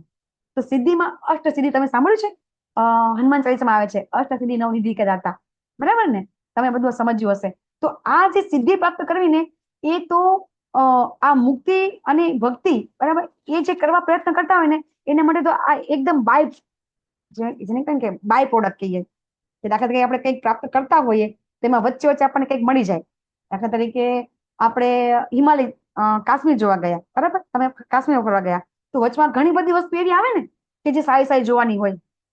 કાશ્મીર શ્રેષ્ઠ છે પણ એના કરતા વચ્ચે તમે કાશ્મીરમાં જાઓ તો પહેલા તમને બીજું ઘણું બધું જાણવા મળે, સારું સારું. બરાબર. તો એવી રીતે આ જે સિદ્ધિ છે ને, અષ્ટસિદ્ધિ, એ તો ખૂબ ઈઝી છે પ્રાપ્ત કરવી. હા, તમે થશે આવું કેવી રીતે થઈ શકે? ભક્તિ અને મુક્તિ એ પ્રાપ્ત કરવા પ્રયત્ન કરે છે. એના માટે અષ્ટસિદ્ધિ તો જેને કહેવાય ને કે નાના બાળકના ખેલ જેવું છે. બરાબર. તો એ સમજવા માટે આપણે છઠ્ઠો અધ્યાય આવશે આપણે. બરાબર. તો હવે અહીંયા ભગવાન આપણને શું કહે છે કે કર્મ નહીં કરવાનું એ ક્યારે વિચાર કરવાનો નથી. કર્મના ત્યાગ કરવાનો પણ વિચાર કરવાનો નથી, કારણ કે એ કરવાથી ક્યારે સિદ્ધિ મળતી નથી.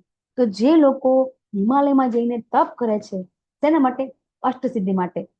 તમે જોજો, તમે ક્યાંય સાંભળ્યું હોય કે ન સાંભળ્યું હોય તો જે લોકોને સાંભળ્યું હશે એને ખબર હશે કે જે લોકો હિમાલયમાં તપ કરવા જાય છે, શું કામ જાય છે? કે અહીંયા પોતાની ઇન્દ્રિયોને કંટ્રોલ કરી શકે, ક્યાંય ઇન્દ્રિયો ભટકે નહીં, અને પોતે પોતાનું જે ઈચ્છા છે, શું ઈચ્છા છે? અષ્ટસિદ્ધિ પ્રાપ્ત કરવી છે, અથવા તો કોઈ એક સિદ્ધિ પ્રાપ્ત કરવી છે. અષ્ટસિદ્ધિ તો નથી મળતી પણ કોઈ એક સિદ્ધિ પ્રાપ્ત કરવી છે. તો એના માટે શું કરે છે? એ લોકો હિમાલયમાં જઈને તપ કરે છે. તો ભગવાન એમ કે છે કે એ લોકોને મળતી નથી. જે લોકો હિમાલયમાં જઈને તપ કરે છે એમને સિદ્ધિ મળી શકતી નથી. કેમ? તો કે એ કર્મનો ત્યાગ કરે છે એટલે. હવે એના માટે આપણે આગળ સમજી શકીએ કેમ એવું થાય.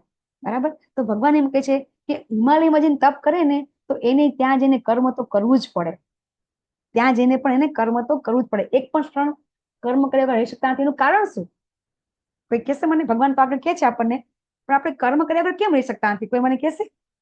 બહુ ટાઈમ થઈ. ચલો પ્રશ્ન લખી રાખો. પરેશા પ્રભુજી, બોલો પ્રભુજી.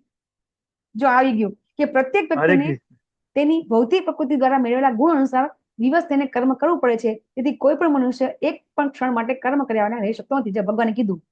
હા પ્રભુજી બોલો. પ્રભુજી, કોઈ પણ મનુષ્ય કર્મ ન કરે ને તો ચાલી જાય, ચાલો કઈ નથી કરતો, પણ એને છેલ્લે શ્વાસ લે, જીવવા માટે શ્વાસ તો લેવો જ પડે. એ પણ એક કર્મ જ છે. પછી બીજા ભલે બધા કર્મ. હા, પણ એવું શા માટે? હું એ તો ભગવાને કે છે, એ તો ભગવાને કે છે, પણ હું એ પ્રશ્ન છે મારો કે એવું શા માટે? કેમ આપણે શ્વાસ તો લેવો જ પડે ને આપણે? હા, તો કેમ કર્મ કરવું જ પડે? હું એ જ કઉ છું, કેમ એવું કેમ થઈ જાય છે? માટે આપણે મનુષ્ય અવતાર માંડ્યો છે એટલે આપણે કર્મ તો કરવું જ હા એટલે યસ આપણી યસ યસ યસ આવી હા માતાજી. આપણે અહીંયા માતાજી ભૌતિક પ્રકૃતિમાં માયાથી બંધાયેલા છે એટલે આપણે કર્મ તો કરવું જ પડે. જો આપણે આ શરીર નથી ઈ આત્મા, પેલા યાદ રાખો. શું યાદ રાખવાનું? શરીર નથી આત્મા. અને આત્માનો જે સ્વભાવ છે એ સતત કાર્ય કરવાનો છે. આપણે ઊંઘતા હોઈએ, આપણે કાંઈ ન કરતા હોઈએ, પણ શ્વાસ ચાલે. શું કામ શ્વાસ ચાલે છે?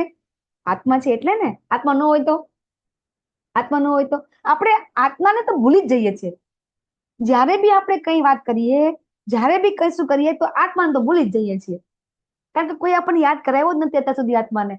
એ આત્મા છે ને એટલા માટે આ શ્વાસ લેવો પડે છે. શરીરમાં આત્મા છે એટલે આ શરીર ચેતન બનતું છે. અને આત્માનો સ્વભાવ છે સતત કાર્ય કરતા રહેવું. એક સેકન્ડ માટે, એક સેકન્ડના 100મા ભાગમાં માટે પણ આત્મા કાર્ય કર્યા વગર રહી શકતો નથી. આ આત્મા છે એ સતત ક્રિયાશીલ છે. તમે પ્રભુપાદની ગીતા વાંચજો અને આ શ્લોકની અંદર પ્રપટમાં બહુ સરસ પ્રભુપાદ સમજાવે છે કે કઈ રીતે આપણો આત્મા છે સતત કાર્ય કરતો રહે છે. બરાબર? એટલા માટે આપણે કર્મ કરીએ છીએ. આપણે ખરેખર કર્મ કરી શકતા જ નથી. કેમ કર્મ નથી કરી શકતા? કે કર્મ તો આત્માના કારણે થાય છે. આત્મા શરીરમાં છે એટલે આપણે જીવંત છીએ, એટલે આપણે ચેતનવંતા છીએ અને એટલે આપણે કર્મ કરીએ છીએ. એટલા માટે આપણે એક પણ ક્ષણ કાર્ય કર્યા વગર રહી શકતા નથી. હવે તમને બરાબર યાદ રહી જવું જોઈએ કે શા માટે કોઈ પણ વ્યક્તિ એક પણ ક્ષણ કાર્ય કર્યા વગર રહી શકતો નથી. બરાબર? હવે ભગવાન અહીં સમજાવે છે કે ઘણા લોકો આવું કરતા હોય છે. શું કરતા હોય છે? કે સંન્યાસ લઈ લીધો. બરાબર? સંન્યાસ લઈ લીધો પછી શું થાય છે કે પોતાની ઇન્દ્રિયોને કાબુમાં રાખવાનો પહેલા પ્રયત્ન કરે છે. હિમાલયમાં જતા રહે છે. પોતાની ઇન્દ્રિયોને બધી કાબુ રાખી લે છે. બરાબર? અને કંટ્રોલ કરે છે. પણ પછી આપણે છે ને આપણી જાતે ઇન્દ્રિયોને કંટ્રોલ કરી શકતા નથી અમુક લિમિટ સુધી. દાખલા તરીકે આપણે જોઈએ છીએ કે કોઈને ડાયાબિટીસ હોય છે, એની ડોક્ટર ના પાડે છે કે ભાઈ તમારે આ વસ્તુ નથી ખાવાની. તો સ્ટાર્ટિંગમાં નવું ડાયાબિટીસ થયું હોય ને, હે તો ખાવાનું છોડ દે. પછી વરસ, 1.5 વર્ષ, આ તો કે કાયમનું થયું. બરાબર? હશે જે થવું હોય થાય, દવા લઈ લેશે. બરાબર છે? સેમ આપણી ઇન્દ્રિયોને છે ને કંટ્રોલ કરવી ખૂબ અઘરી છે. આપણને ભગવાને કાલે કીધું કે મન છે એ વાયુ કરતા પણ વેગવાન છે. બરાબર? અને એ રીતે મનને કાબુમાં કરવું બહુ અઘરું છે. તો જ્યારે કોઈ વ્યક્તિ સ્વયં પ્રયત્ન કરે છે ને, તો જ્યારે કોઈ વ્યક્તિ ઘર ત્યાજી એને જતો રહે છે અને પછી એ ઘરમાં કઈ કંકાસથી અથવા તો કોઈ તકલીફથી અથવા તો કોઈ એવું કૃત્ય કરેલું હોય, ખરાબ કૃત્ય કરેલું હોય અને પછી સંસાર ત્યાગ કરી દે અને જતા રહે. બરાબર? પછી શું થાય? થોડોક ટાઈમ સારું લાગે, હા ચલો મજા એમ કે આ સારું વાતાવરણ છે, ઠંડી હવા આવે છે. પછી ભિક્ષા માંગવા જાય તો આપે લોકો ભિક્ષા કે ખાઈ લે. પછી શું થાય કે થોડોક ટાઈમ જાય એટલે પેલું ભિક્ષા માંગવાનો કંટાળો આવે, લોકો હળધૂત કરે. માંગવું જો સૌથી ખરાબ વસ્તુ છે માંગવી. એટલા માટે જ્યારે દીક્ષા થાય છે ને આપણી, ત્યારે સૌથી પહેલા અમને પાસે ભિક્ષા મંગાવે છે. જે ભીખ માંગવી ને એ સૌથી જયારે તમારું ડાઉન ટુ અર્થ થઈ જાય ને ત્યારે તમે ભિક્ષા માંગી શકો. જ્યારે તમે જે લોકો બુક ડિસ્ટ્રીબ્યુશન જતા હશે, અમારા જેવા ડોનેશન કલેક્શન કરવા જતા હશે, ત્યારે અમને અનુભવ થતા હશે. બરાબર? આપણને એવું સાંભળવા મળે, નવરાજ છો તમે બધા. બરાબર? કે આ બધા હાઈલા આવે છે. એટલે જ્યારે જે લોકો માગતા હશે ને એને જ અનુભવ થશે, બીજાને નહીં થઈ શકે. તો જ્યારે કોઈની પાસે માગવું હોય ને એ વસ્તુ ખૂબ અઘરી પડે છે. હવે સંન્યાસ લઈ લીધો, હવે ભરણ પોષણ માટે માગવા તો જવું પડે. પછી એમાં કંટાળો આવે. પછી કઈ ને કઈ બધા ઘરના વિચારો આવવા માંડે. બરાબર? અને પછી એ જ્યાં તપ કરવા ગયા હોય ને ત્યાં જ ઘર વસાવી લે. ગયા હોય શું કરવા? તપ કરવા. પછી શું થાય? ત્યાં જ ઘર બનાવી લે. અને કદાચ એવું ન થાય તો ઘણી વખત કોઈ સરસ યોગી બની જાય અથવા તો એને થોડુંક જ્ઞાન મળી ગયું હોય, બરાબર, નામ થઈ ગયું હોય, તો પોતે સરસ શ્રેષ્ઠ ગુરુ બની જાય અને સંસારમાં જ ફસાઈ જાય પછી. અને પછી બહુ સરસ આધ્યાત્મિક જ્ઞાન આપે. પછી સારા ઉપદેશ આપે. પછી સાસુઓના ઝઘડા ન થાય, પતિ પત્ની સંબંધ કેવી રીતે સારા રહે, માતા પિતાના સંબંધ કેવી રીતે સારા રહે, આવું બધું સમજાવે. કેવી રીતે સારી સંપત્તિ મળે, ભૌતિક સુખ સુવિધા કેવી રીતે સારી મળે, બધું સમજાવે. તમને સારું લાગે. બરાબર છે? આવું થઈ જાય છે. તો ભગવાન અહીંયા કે છે કે આ બધાને ભગવાન ઢોંગી કે છે. બરાબર? એના કરતા તો ભગવાન શું કહેશે આગળ કહેશે, આના કરતા તો પેલો સફાઈ કામ કરે ને ઓલા રસ્તા ઉપર, એ શ્રેષ્ઠ છે. ભગવાન એવું કે છે કે આવી રીતે ઘર ત્યાગ કરી અને ખોટા ઢોંગ કરવા. જો આ ચિત્રમાં તો જે બતાવ્યું છે સંન્યાસી છે જ નહીં. એક તો મોબાઈલ છે, સિગરેટ છે, આવા બધા પેડા છે, કમંડળ છે, સાલ છે, આ બધું સંન્યાસી હોય ને આવું કઈ હોય જ નહીં કાંઈ, બરાબર. તો આ તો ઢોંગી જ છે, દેખાઈ આવે છે. બધા આવા નથી હોતા. સંન્યાસી સાચા પણ હોય છે, આપણે જોઈ રહ્યા છીએ, બધા નથી હોતા. પણ જ્યારે કોઈ વ્યક્તિ આવી રીતે સમાજની અંદર જ્યારે એક્ઝામ્પલ આપે છે, ત્યારે શું થાય છે, બીજા લોકોનો ખોટો, જેને કહેવાય કે બીજા સંન્યાસીઓનો, સાચા સંન્યાસી હોય ને, આપણને ખબર છે કે આવા સંન્યાસીના કારણે જે સાચા હોય એને પણ લોકો ખરાબ કરતા હોય છે. એનું કારણ છે કે આપણે કહેવત છે કે દૂધના દાજરા છાશ ફૂંકીને પીવે, એવું થઈ જાય પછી કે સાચા સંન્યાસી. એટલે જ મને પોતાને ઘણા બધા લોકો મને કહે છે કે ક્યારેય બધા ગુરુ, કેટલા બધા ગુરુ બની જાય છે જેલમાં જતા રહે છે. આપણે જોઈએ છીએ, બરાબર. હારા બધા બહુ ઢગલાબંધ શિષ્યો, હજારો શિષ્યો હોય, અને પછી ગુરુ તકે ફલાણું ખાલી કાપ્યો જેલમાં જતા રહે, બરાબર.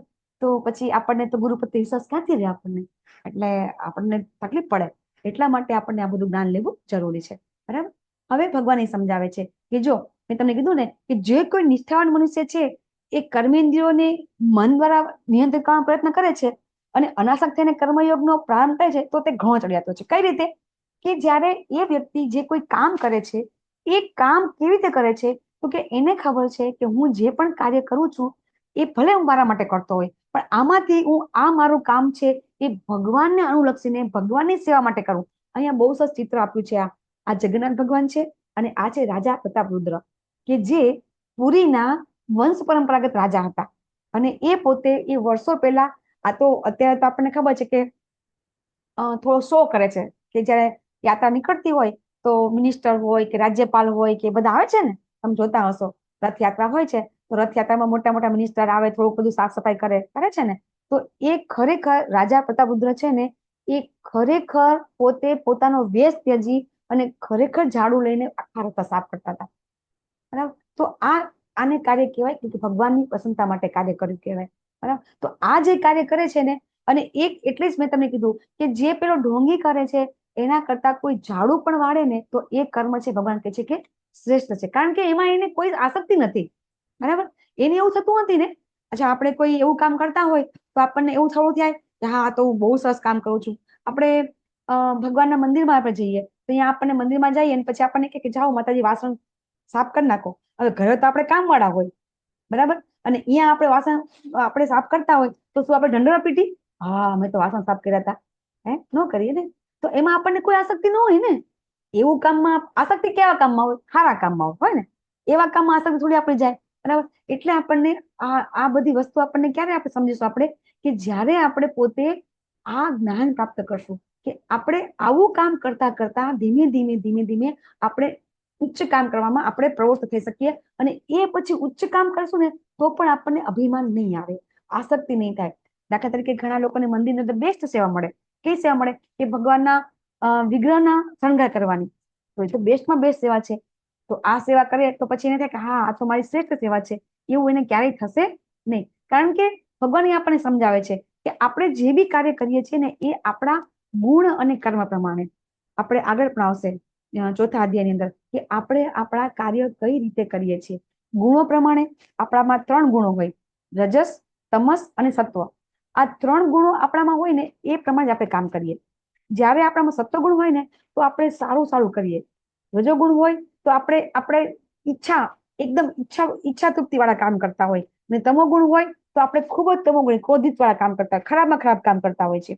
તો એક જ વ્યક્તિ હોય ને એ એક જ વ્યક્તિ સારા કામ પણ કરે છે અને ખરાબ કામ પણ કરે છે. આપણે જોઈએ છીએ કે કળિયુગની અંદર આપણે આગળ ભણ્યા કે નહીં ભણ્યા, લેવલ 1માં આપણે ભણી ગયા કે સતયુગની અંદર જે દેવ અને દાનવ હતા અલગ અલગ ગ્રહ ઉપર હતા. પછી જયારે ત્રેતાયુગ આવ્યો તો એક જ ગ્રહ ઉપર આવી ગયા. પછી દ્વાપર આવ્યો તો એક પરિવારમાં આવી ગયા. અને જયારે કળિયુગ આવ્યો તો દેવ અને દાનવ એક જ વ્યક્તિમાં છે. આજે આપણી અંદર સારા ગુણ પણ છે અને ખરાબ ગુણ પણ છે, બરાબર. તો એટલા માટે આપણે જે બી કાર્ય કરીએ છીએ, કોઈ વાર આપણે સારું કરીએ છીએ, કોઈ આપણે ખરાબ કામ કરીએ છીએ.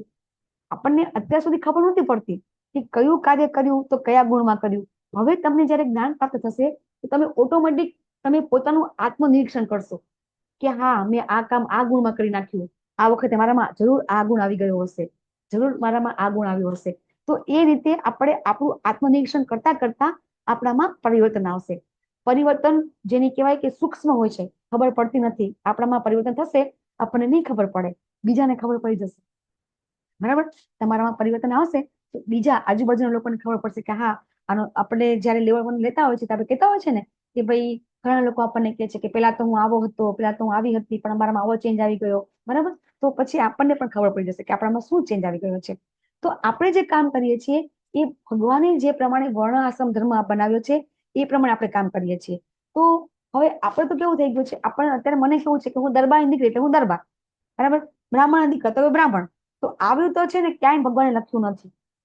આપણે જન્મ અત્યારે સ્કંદ પુરાણમાં શ્લોક આવે છે કે જન્મ જાય તે શુદ્ર, દરેકે દરેક વ્યક્તિ જન્મથી શુદ્ર છે, બરાબર. અને પછી એ જ્યારે એ વ્યક્તિ ધીમે ધીમે જ્ઞાન પ્રાપ્ત કરે છે, પછી એ દ્વિજ બને છે, પછી એ બ્રાહ્મણ બને છે અને પછી વૈષ્ણવ બને છે. તો આપણે છે ને બધા જન્મથી શુદ્ર છે, પછી આપણે કર્મ કરીએ ને જેવા એ પ્રમાણે આપણામાં પરિવર્તન આવે. આપણે સારા કર્મ કરીએ તો આપણે બ્રાહ્મણ કહેવાય, આપણે રજોગુણમાં કામ કરીએ તો આપણે ક્ષત્રિય કહેવાય, અથવા તો જે લોકો બોર્ડર ઉપર જે હોય છે સૈનિકો તો એ લોકો રજોગુણમાં હોય, પછી જે લોકો ટીચિંગ પ્રોફેશનમાં હોય તો એ લોકો કેવા હોય કે બ્રાહ્મણ ઓલામાં હોય, પછી જે લોકો મોટાભાગે અત્યારે આપણે કેવું છે કે મોટાભાગે લોકો બિઝનેસ અને નોકરી કરતા હોય તો પણ શેના માટે કરે છે તો કે પૈસા મેળવવા માટે, બરાબર. તો જ્યારે કોઈની સેવા કરી અને આપણે પૈસા પ્રાપ્ત કરીએ ને તો શુદ્ર કહેવાય. તો કળિયુગમાં જો કોઈ કંપનીનો સીઈઓ હોય ને તો પણ એ પણ શુદ્ર જ કહેવાય, કારણ કે શું કરે છે, સેવા કરીને સેલેરી લે છે. તો આપણે બધા એને શું કહેવાય, શુદ્ર કહેવાય. તો એટલા માટે આપણે બધા કઈ રીતે જ્ઞાન પ્રાપ્ત કરી અને આપણે આપણા લેવલ, પ્રભુપાદ શું કહે છે કે આ પૃથ્વી ઉપર જો 5% લોકો પણ બ્રાહ્મણ બની જાય ને, કર્મે અને ગુણ, હા, ગુણ પ્રમાણે કર્મ પ્રમાણે 5% લોકો પણ બ્રાહ્મણ બની જાય ને તો આખી પૃથ્વીનો ઉદ્ધાર થઈ જાય. 5% પણ 5% જો બ્રાહ્મણ થઈ જાય ને તો કે આખી પૃથ્વીનો ઉદ્ધાર થઈ જાય. તો અત્યારે ઇસ્કોન શું કરી રહ્યું છે, દરેકે દરેક વ્યક્તિમાં બ્રાહ્મણિકલ ક્વોલિટી ડેવલપ કરી રહ્યું છે. દરેક વ્યક્તિમાં આપણા બધા શુદ્ર છીએ. આપણને કોને 4 વાગે ઉઠવું ગમે છે? તમને કોઈ એમ કીધું હોય કે કાલ 10 વાગે ઉઠજો તો કેટલી મજા આવે, ગમે ને? કોને ન ગમે? તો એટલે આપણામાં ગુણ કયા છે? એ તમો ગુણ છે. ઊંઘવું બહુ ગમે તો તમો ગુણ વાળનો પહેલો જ ગુણ છે તમો ગુણનો કે નિંદ્રા બહુ ગમે. તો મને તમે એ કહો કે કઈ વ્યક્તિ એવી છે કે અત્યારે કે ના મને ઊંઘવું નથી ગમતું? બધાને ગમે, બરાબર છે. તો એ રીતે આપણે બધા તમો ગુણમાં વધારે છીએ, બરાબર. તો એટલા માટે આપણે છે એ કઈ રીતે આપણું શુદ્ધિકરણ થશે? તો ધીમે ધીમે, ભલે તમો ગુણમાં રહ્યા કઈ ચિંતા કરવાની જરૂર નથી. આપણામાં તમો ગુણ છે પણ હારવાર સત્વ ગુણ પણ છે, એટલે તો આપણે અહીં બેઠા છીએ. સત્વગુણ ન હોત તો આપણે બેઠા જ ન હોત, બરાબર છે. તો ચિંતા કરવાની જરૂર નથી, ધીમે ધીમે શુદ્ધિકરણ થશે. તો હવે ભગવાન એ કહે છે કે હે અર્જુન, નિયતમ કુરુ કર્મ. આ પણ આપણે સમજવાનું છે. અહીંયા બધા શું કે છે, જો ભગવાને ભગવદ ગીતામાં કીધું છે કે નિયત કર્તવ્ય કર્મ કર, એટલે શું? માતા પિતાની સેવા કર, બાળકોની સેવા કર, પતિની સેવા કર, પત્નીની સેવા કર. આ નિયત કર્મ છે. આપણે તો આવું સમજીએ છીએ ને. શું સમજીએ છીએ? નિયત કર્મ એટલે શું? કે જે આપણું જે અહીંયા સંસારમાં સંબંધો છે એ આપણા નિયત કર્તવ્ય કર્મ છે, બરાબર. પછી ભગવાન શું કે છે? કારણ કે કર્મ નહીં કરવા કરતા કર્મ કરવું વધુ સારું છે. આગળ ભગવાન શું કીધું કે એક પણ ક્ષણ કર્મ કર્યા વગર રહી શકતા નથી. તો પછી કર્મ નહીં કરવા કરતા કર્મ કરવું કેમ સારું ન હોય? કારણ કે કોઈ પણ મનુષ્યને દેહ નિર્વાહ કરવો હોય ને, આપણે સ્કૂલ કોલેજમાં ભણતા હતા ને તો એક આપણે કહેવત આવતી, સુપ્ત સિંહ છે, કંઈક આવો શ્લોક આવતો હતો કે સુતેલા સિંહના મોઢામાં હરણું પેસી જતું નથી, બરાબર. કે સિંહને પણ પોતાના ખોરાક મેળવવા માટે બહાર જવું પડે છે, બરાબર.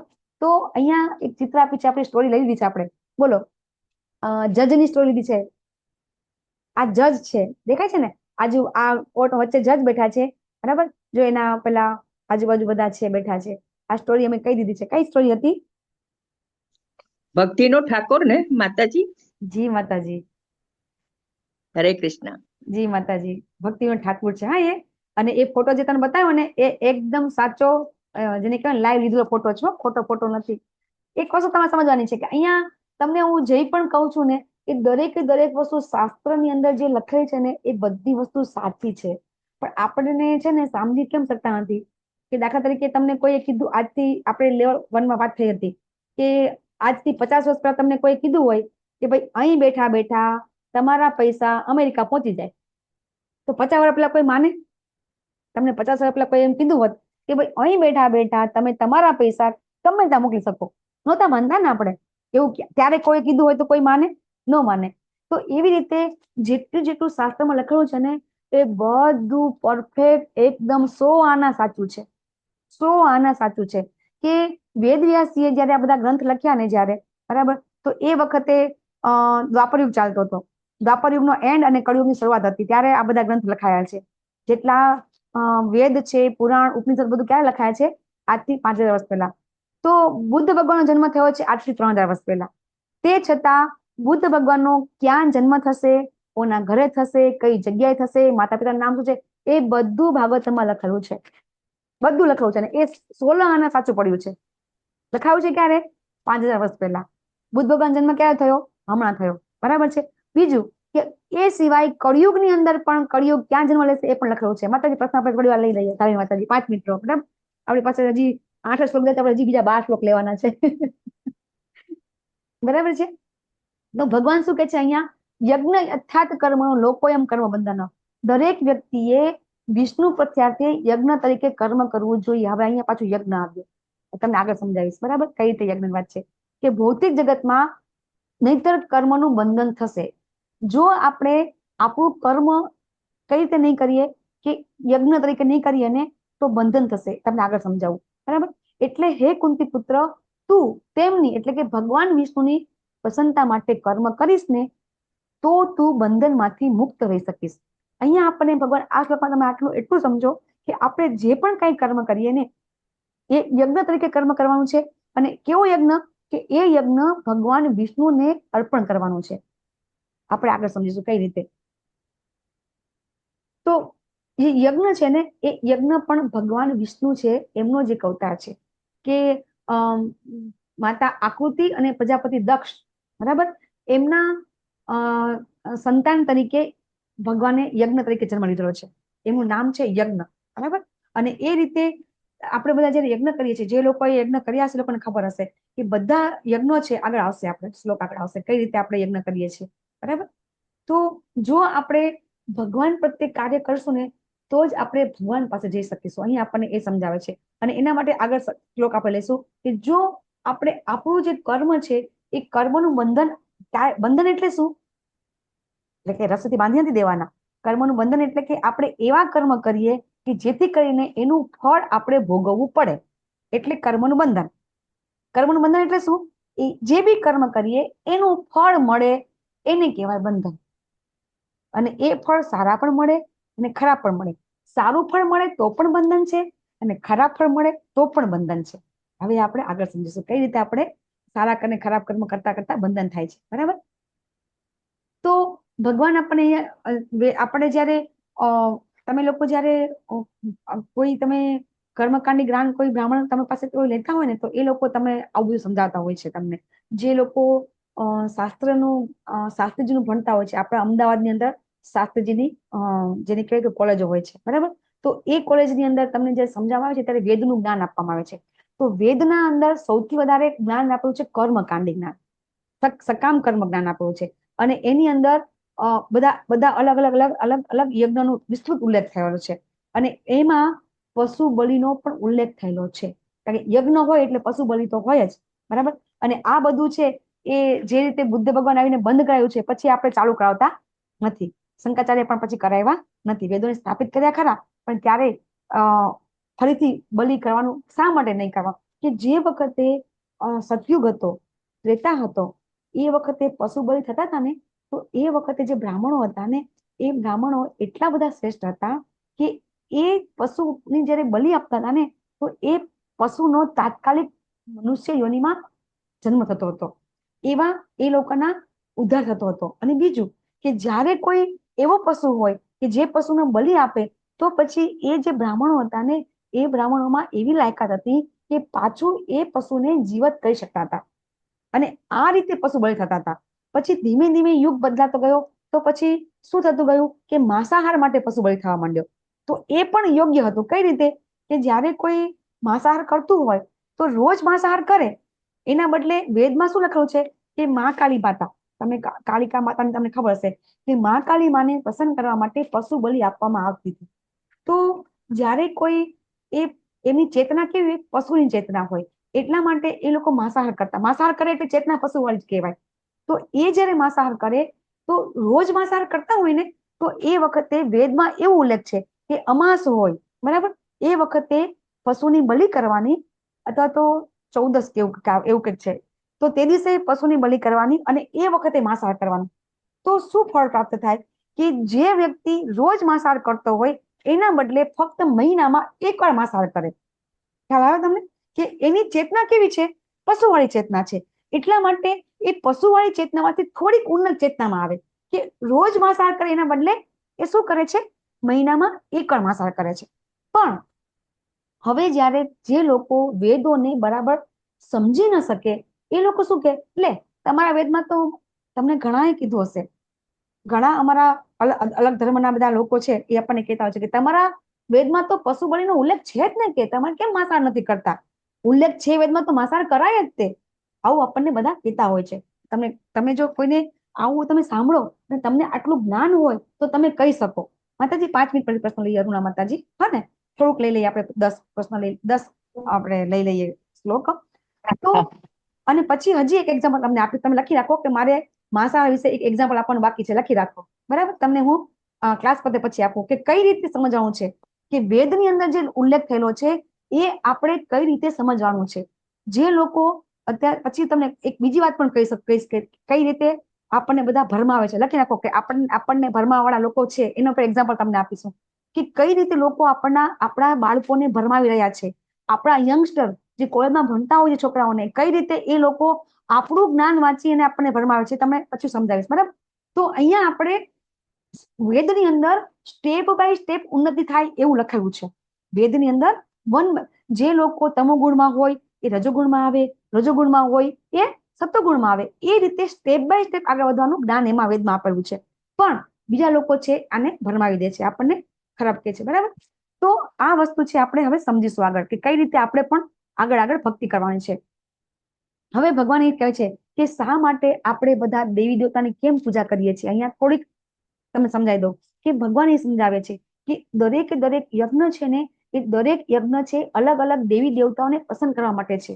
તો શા માટે આપણા ધર્મમાં આટલા બધા દેવતાઓ છે, તમને એ પણ સમજાવીશ કે બધા દેવતાઓ છે એને ભગવાને અલગ અલગ કાર્ય આપેલા છે. તમે જોશો કે ગણેશજી આપણે કે છે વિઘ્નહર્તા છે, બરાબર. પછી દેવી છે શક્તિ આપે છે, બરાબર. એટલે એવી રીતે સૂર્ય છે એ રોગ મુક્ત કરે છે. સૂર્યની ઉપાસના કરો ને તમે તો એનાથી રોગ મુક્ત થઈ જવાય છે. પછી વેદની અંદર એવા પણ યજ્ઞ છે કે જેનાથી આપણી બુકમાં જ છે કે એ યજ્ઞ કરવાથી, નામ ભૂલી ગઈ, આપણને બ્રહ્મપદ પણ મળી શકે છે, બરાબર. તો એ રીતે આપણે જે આપણા બધા દેવી દેવતાઓ છે એ બધા દેવી દેવતાના અલગ અલગ કાર્ય છે, બરાબર. અને એટલા માટે આપણે એમને પસંદ કરવા પડે. તો આપણે જયારે અત્યારે જે બોલીએ છીએ ને, તો વાણના દેવતા અલગ છે, આપણે સાંભળીએ છીએ એના દેવતા અલગ છે. આ બધા દેવતા છે એનું અલગ અલગ કાર્ય છે. આપણને એમ થાય છે કે કાર્ય આપણે કરી રહ્યા છીએ, પણ ભગવાને આ બધા કાર્યો અલગ અલગ દેવતાને સોંપેલા છે અને એ દેવતા અલગ અલગ કાર્યના નિયંત્રણ રાખે છે. અને એટલા માટે આપણે જે યજ્ઞ કરીએ એ યજ્ઞમાં આપણે દેવતાઓને આહુતિ આપતા હોય છે. શશી માતાજી, આપણે થોડી વાર લઈને પ્રશ્ન લઈએ. તો દેવતાઓને આપણે પ્રસન્ન કરીએ ને તો આપણે સુખી રહી શકીએ. હવે આ વસ્તુ છે ને દ્વાપર યુગ સુધી બરાબર હતી, બરાબર. દરેક યુગ ધર્મ વધારે અલગ અલગ છે, આપણે સમજી ગયા છીએ. સતયુગનો તપ હતો, બરાબર. પછી ત્રેતાનો યજ્ઞ હતો, દ્વાપરનો પરિચર્યા હતો. તો હવે કળિયુગની અંદર આ યુગ ધર્મ યજ્ઞ છે, તો આપણે યજ્ઞ કરવાના છે. પણ શું યજ્ઞ છે હું તમને આગળ સમજાવીશ. લખી નાખો, યજ્ઞ સમજાવવાનું બાકી. આપણી એક સમજાઈ દો કે યજ્ઞ એટલે આપણી પ્રિસ્ક્રાઇબ ડ્યુટી, આપણી જે નિયત કર્તવ્ય કર્મ છે, નિયત ફરજ છે, એ પણ યજ્ઞ છે. કોઈ વ્યક્તિ છે એ કશું નથી કરતો, પરંતુ પોતાની જીવન જીવવાની જે નીતિ છે એમાં એ પોતાની ફરજો બરાબર બજાવે છે, તો પણ એક યજ્ઞ જ છે, બરાબર. તો આ રીતે અહીંયા આપણે સમજવાનું છે. પછી ભગવાન કે છે, અહીંયા તમે સમજાવી દીધો કે કઈ રીતે દેવો છે એ પ્રસન્ન થઈ અને આપણા સેતુ બને છે. આપણા અને ભગવાન વચ્ચે દેવો છે સેતુ બને છે. દેવો છે આપણે એને પસંદ કરીએ તો દેવો આપણને ભગવાન સુધી લઈ જવા માટે આપણને રસ્તો બતાવે છે, બરાબર. તો ભગવાન કહે છે કે દરેક વ્યક્તિએ હંમેશા યજ્ઞ કરવા જોઈએ. અને યજ્ઞ કરી અને જો એ વ્યક્તિ પોતાનું જીવન જીવે તો સાવ, બાકી નક્કી એ ચોર છે. હવે આ શ્લોક છે ને, આ શ્લોક પણ તમને બધા કદાચ આ શ્લોક તમે આના પછી શ્લોક આવશે કે આ શ્લોક છે ને તમે બધાએ સાંભળ્યો જ હશે અને ઘણા આ શ્લોક જમતી વખતે બોલતા પણ હોય છે, યજ્ઞ શિષ્ટાશીન સંતો મુચ્યંતે સર્વ કિલ વિષય પુંજતે તે તો ગમ પાપાય પચંત્યાત્મક કારણાત. તો આ શ્લોક પણ તમે બધાને કંઠસ્થ કરવાનો છે, લખી નાખજો. તમને પીડીએફ આઈ થિંક આવી ગઈ છે 108 શ્લોકની. 108 શ્લોકની પીડીએફ ગ્રુપમાં આવી ગઈ છે, હે ને? તો આ શ્લોક કંઠસ્થ કરવાનો છે. લગભગ આવી ગઈ છે. હા, તો આપણે જ્યારે ભોજન, જો અહીંયા ભગવાનને ભોગ ધરાવવાની વાત આવી ગઈ, મેં તમને કીધું ને કે પ્રેક્ટિકલ કરવાનું, અહીંયા વાત આપણે મનમાં પણ લીધી હતી, પણ અહીંયા આપણે ડિટેલમાં લઈએ છીએ કે ભગવાન આપણને કહે છે કે તમે જે પણ ખાવ છો એ મને ધરાવો, બરાબર? નહીતર તમે નહીં ધરાવો તો તમે, ભગવાન કહે છે તમે પાપ જ ખાવ છો, બરાબર? શું કહે છે? ભુંજતે તે ત્વગમ પાપમ, બરાબર? તો આપણે જો જે બી રસોઈ બનાવીએ એ રસોઈ બનાવીને ભગવાનને ધરાવીએ ને તો શું થાય છે, આપણે જે પણ આપણે શાકાહારી છીએ તો આપણને ખબર છે કે એમાં પણ જીવ છે, તો શાકાહારી વ્યક્તિ છે એ બી પાપ કરે છે. તો પાપમાંથી મુક્ત થવાનો એક રસ્તો છે કે જ્યારે આપણે ભગવાનને ધરાવીએ છીએ, ભગવાનને અર્પણ કરીએ છીએ એટલે પ્રસાદ બની જાય છે, અને એટલે પછી આપણે ગ્રહણ કરીએ છીએ તો એનાથી આપણને પાપ લાગતું નથી. હવે એનો અર્થ એ પણ નથી કે આ શુદ્ધિકરણની પ્રક્રિયા, હે કે ચલો ભગવાન ધરાયું લઈ લીધું, ધરાયું લઈ લીધું, શુદ્ધ થઈ ગયું, બરાબર? એ પછી આપણે આગળ સમજીશું કે આવું પણ નથી કરવાનું, બરાબર? કે શુદ્ધિકરણની પ્રક્રિયા નથી. ભગવાન કહે કે ચલો ભગવાન, હે ભગવાન પાપ લઈ લો, ચલો હું ખાઈ લો, પાપ લઈ લો હું ખાઈ લો, એવું પણ નથી, બરાબર? એ આપણે આગળ સમજીશું કે આપણે ખરેખર શું કરવાનું છે, બરાબર? હવે ભગવાન આ શ્લોકમાં સમજાવે છે કે દરેક વ્યક્તિ છે ને અન્ન ખાઈને પોષણ પામે છે. અહીંયા આપણને ભગવાન શાકાહારી ખાવાનું કહી રહ્યા છે. જો કોઈ વ્યક્તિ એમ કહેતું હોય કે વેદની અંદર માંસાહારનો ઉલ્લેખ છે, બરાબર?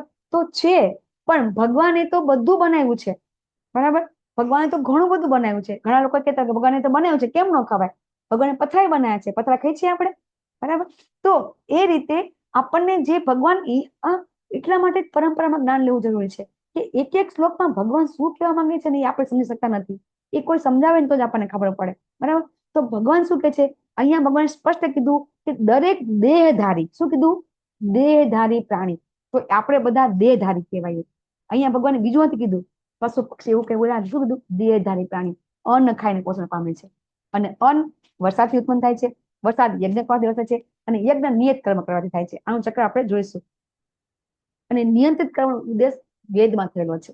તમે ભગવદ ગીતા વાંચશો તો તમને વધારે સમજાશે કે ભગવાન એમ કે છે કે આપણે 15મા અધ્યાયમાં આપણે સમજાવવામાં આવે છે કે વેદેશ સર્વેદ અહમ વેદ વેદ્યો, કે દરેક વેદોમાં પ્રાપ્ત કરવા લાયક શું છે કે ભગવાન પરમેશ્વરને જાણવા, બરાબર?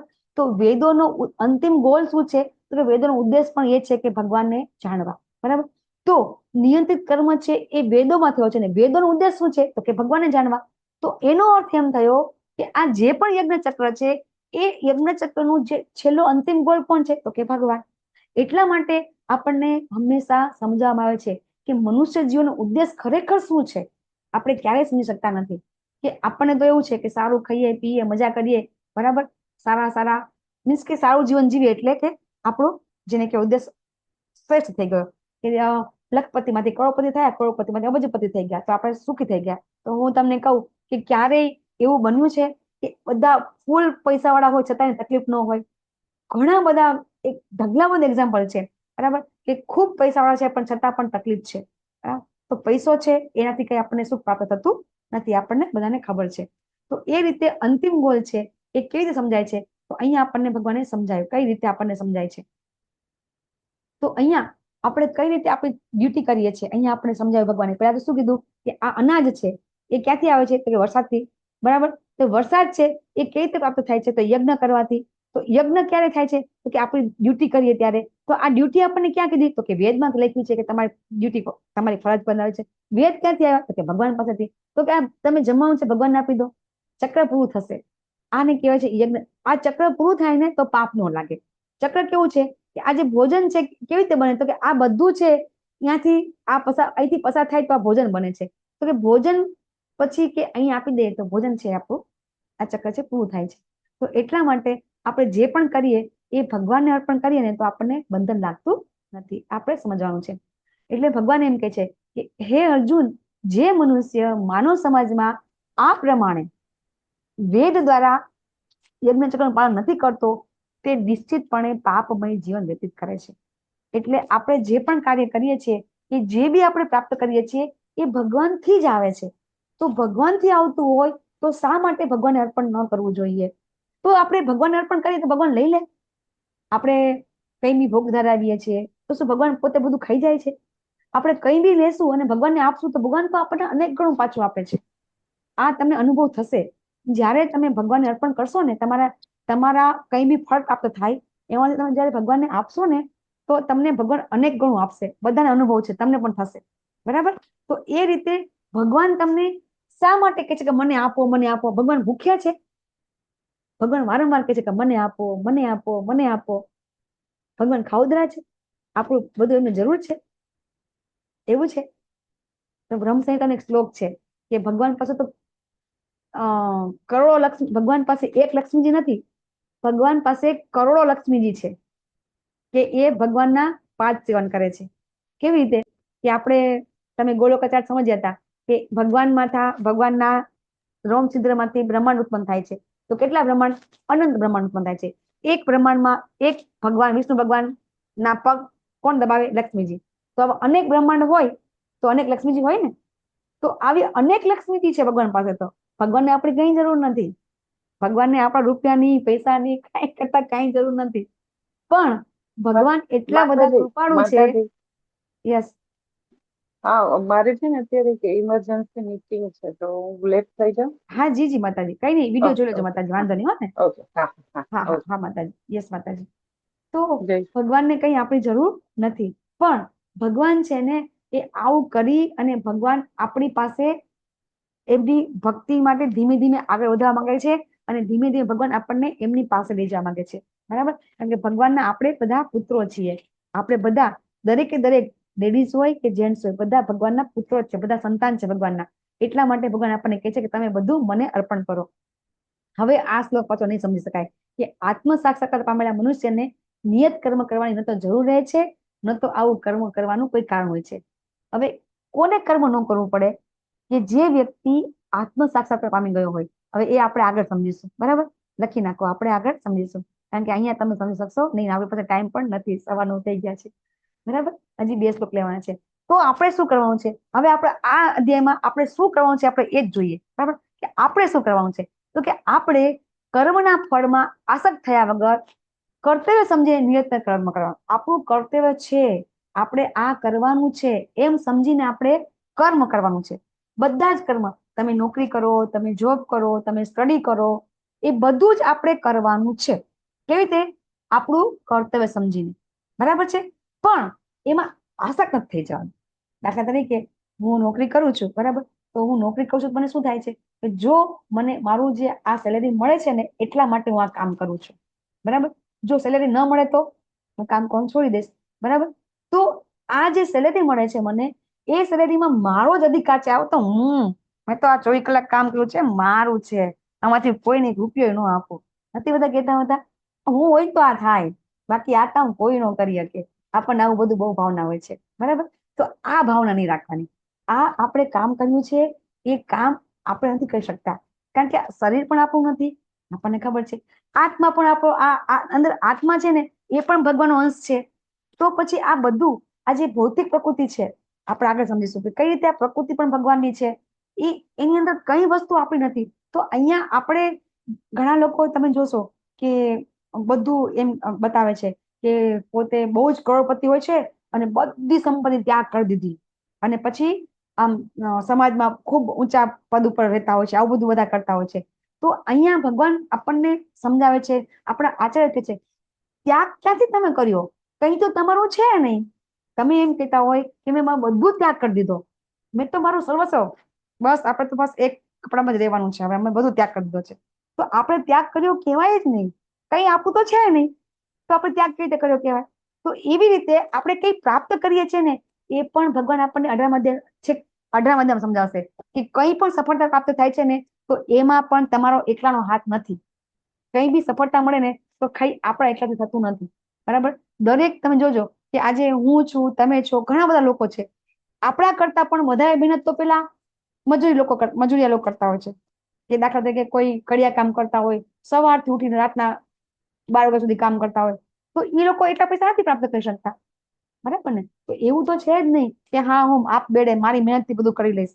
તો આ ભાવના, એક સ્વામિત્વની જે ભાવના છે, હું કરી લઉં એ, અને હું આ બધું મારું છે એ ભાવનામાંથી એક ખાલી દૂર રહેવાનું છે. અઘરું છે, થઈ જશે ધીમે ધીમે, બરાબર. આવું તો થઈ શકે ને, આપણે સંત મહાત્મા છીએ, બરાબર ને. આ કોને થાય? સંત મહાત્માને થાય. આપણને થોડું થાય કે થઈ જશે આપણને પણ. હવે આ શ્લોકથી આપણે કાલે લઈ લઈએ આ શ્લોક, કે જનક જેવા રાજા છે ને એ પણ નિયત કર્તવ્ય કર્મ કરતા હતા. જનક રાજા કોણ હતા? રાજા રામના સસરા હતા. અને આપણા જે 12 મહાજન છે ને એ 12 મહાજનમાં એક જનક રાજા છે, બરાબર. કે મહાજન એટલે શું? કે જ્યારે આપણને આવું કોઈ સમજાવ્યું નથી કે મહાજન કોને કહેવાય, કે 12 મહાજનમાં બ્રહ્મા, શિવ, નારદ, બરાબર, આ બધા આપણા 12 મહાજનમાં આવે છે. એમાં જનક રાજા આવે છે. તો જનક રાજા છે ને એ 12 મહાજન છે, કે જ્યારે આપણને કાંઈ ખબર ન પડે ને, ગીતાનો ઉપદેશ પણ ખબર ન પડે ને, તો શાસ્ત્રમાં લખેલું છે કે મહાજનના જે મહાજનોએ કર્યું ને એ કરવાનું, તો ઓટોમેટિક આપણને રસ્તો મળી જશે. તો એ રીતે આ જનક રાજા છે એ 12 મહાજનના રાજા છે. અને એમની સ્ટોરી પણ આપણે કહીશું કે કઈ રીતે જનક રાજા જે છે એ જ્યારે ગોલોકધામ જતા હતા અને કઈ રીતે એ યમલોક પાસેથી પસાર થાય છે, એની બહુ સરસ સ્ટોરી છે. આપણે આ જે સ્ટોરી છે ને અહીં ચિત્ર બતાવી છે, આપણે લેશું પછી. યમરાજાની યાદ લખી નાખો કે જનક રાજાની સ્ટોરી કહેવાની બાકી, બરાબર. તો એ જનક રાજા છે એ પણ કેવું કર્મ કરતા હતા તમે જો, કે જયારે સુખદેવ મહારાજ છે એ સુખદેવ મહારાજને જયારે જ્ઞાન લેવાનું હતું ને, તો વ્યાસ જે છે એ એને જનક રાજા પાસે મોકલે છે. કે જનક રાજા એટલા બધા જ્ઞાની હતા છતાં પણ એક રાજાની જેમ કામ કરતા હતા અને એક ખેડૂતની જેમ પણ એક ખેતી કરતા હતા રાજા થઈને. એટલે જનક રાજાનું ચરિત્ર જો તમે વાંચો તો એની અંદર એ શું કામ કરતા હતા? તો એમને ખબર છે, આગળ આવશે, કે જે શ્રેષ્ઠ વ્યક્તિ હોય એ જેવું આચરણ કરે એવું બધા એનું આચરણ કરે, બરાબર. અત્યારે આપણે જોઈએ છીએ કે શાહરુખ ખાન જેવું કરે એવું બધા કરે, અમિતાભ બચ્ચન કરે એવું કરતા હોય છે, તેંડુલકર કરે એવું કરે. તો જે શ્રેષ્ઠ વ્યક્તિ હોય ને એનું અનુકરણ બધા કરતા હોય છે. તો જનક રાજા શું કામ કરતા હતા? કે એને ખબર હતી કે જો હું કામ કરીશ તો મારું જોઈને બધા કામ કરશે. ભગવાન આપણને ખબર છે કે ભગવાન જયારે આ પૃથ્વી ઉપર આવે છે, ભગવાન આપણને આગલા શ્લોકમાં ભગવાન પોતે કહેશે કે જો આ શ્લોક આવી ગયો, યદ આચરતિ શ્રેષ્ઠ, કે જે લોકો મહાપુરુષ જે આચરણ કરે છે એનું આચરણ છે બીજા કરતા હોય છે. અને ભગવાન એમ કે છે કે મારા માટે પણ, જો અહીંયા ભગવાન કહે છે કે હું જયારે અવતર રહું છું તો મારે કોઈ કાર્ય કરવું પડતું નથી, છતાં પણ હું કાર્ય કરું છું. આ શ્લોક આપણે ફરીથી કાલે પણ લેશું. તો આપણે પણ કાર્ય કરવું જોઈએ, પણ કેવી રીતે કાર્ય કરવું જોઈએ? અનાસક્ત થઈને, બરાબર.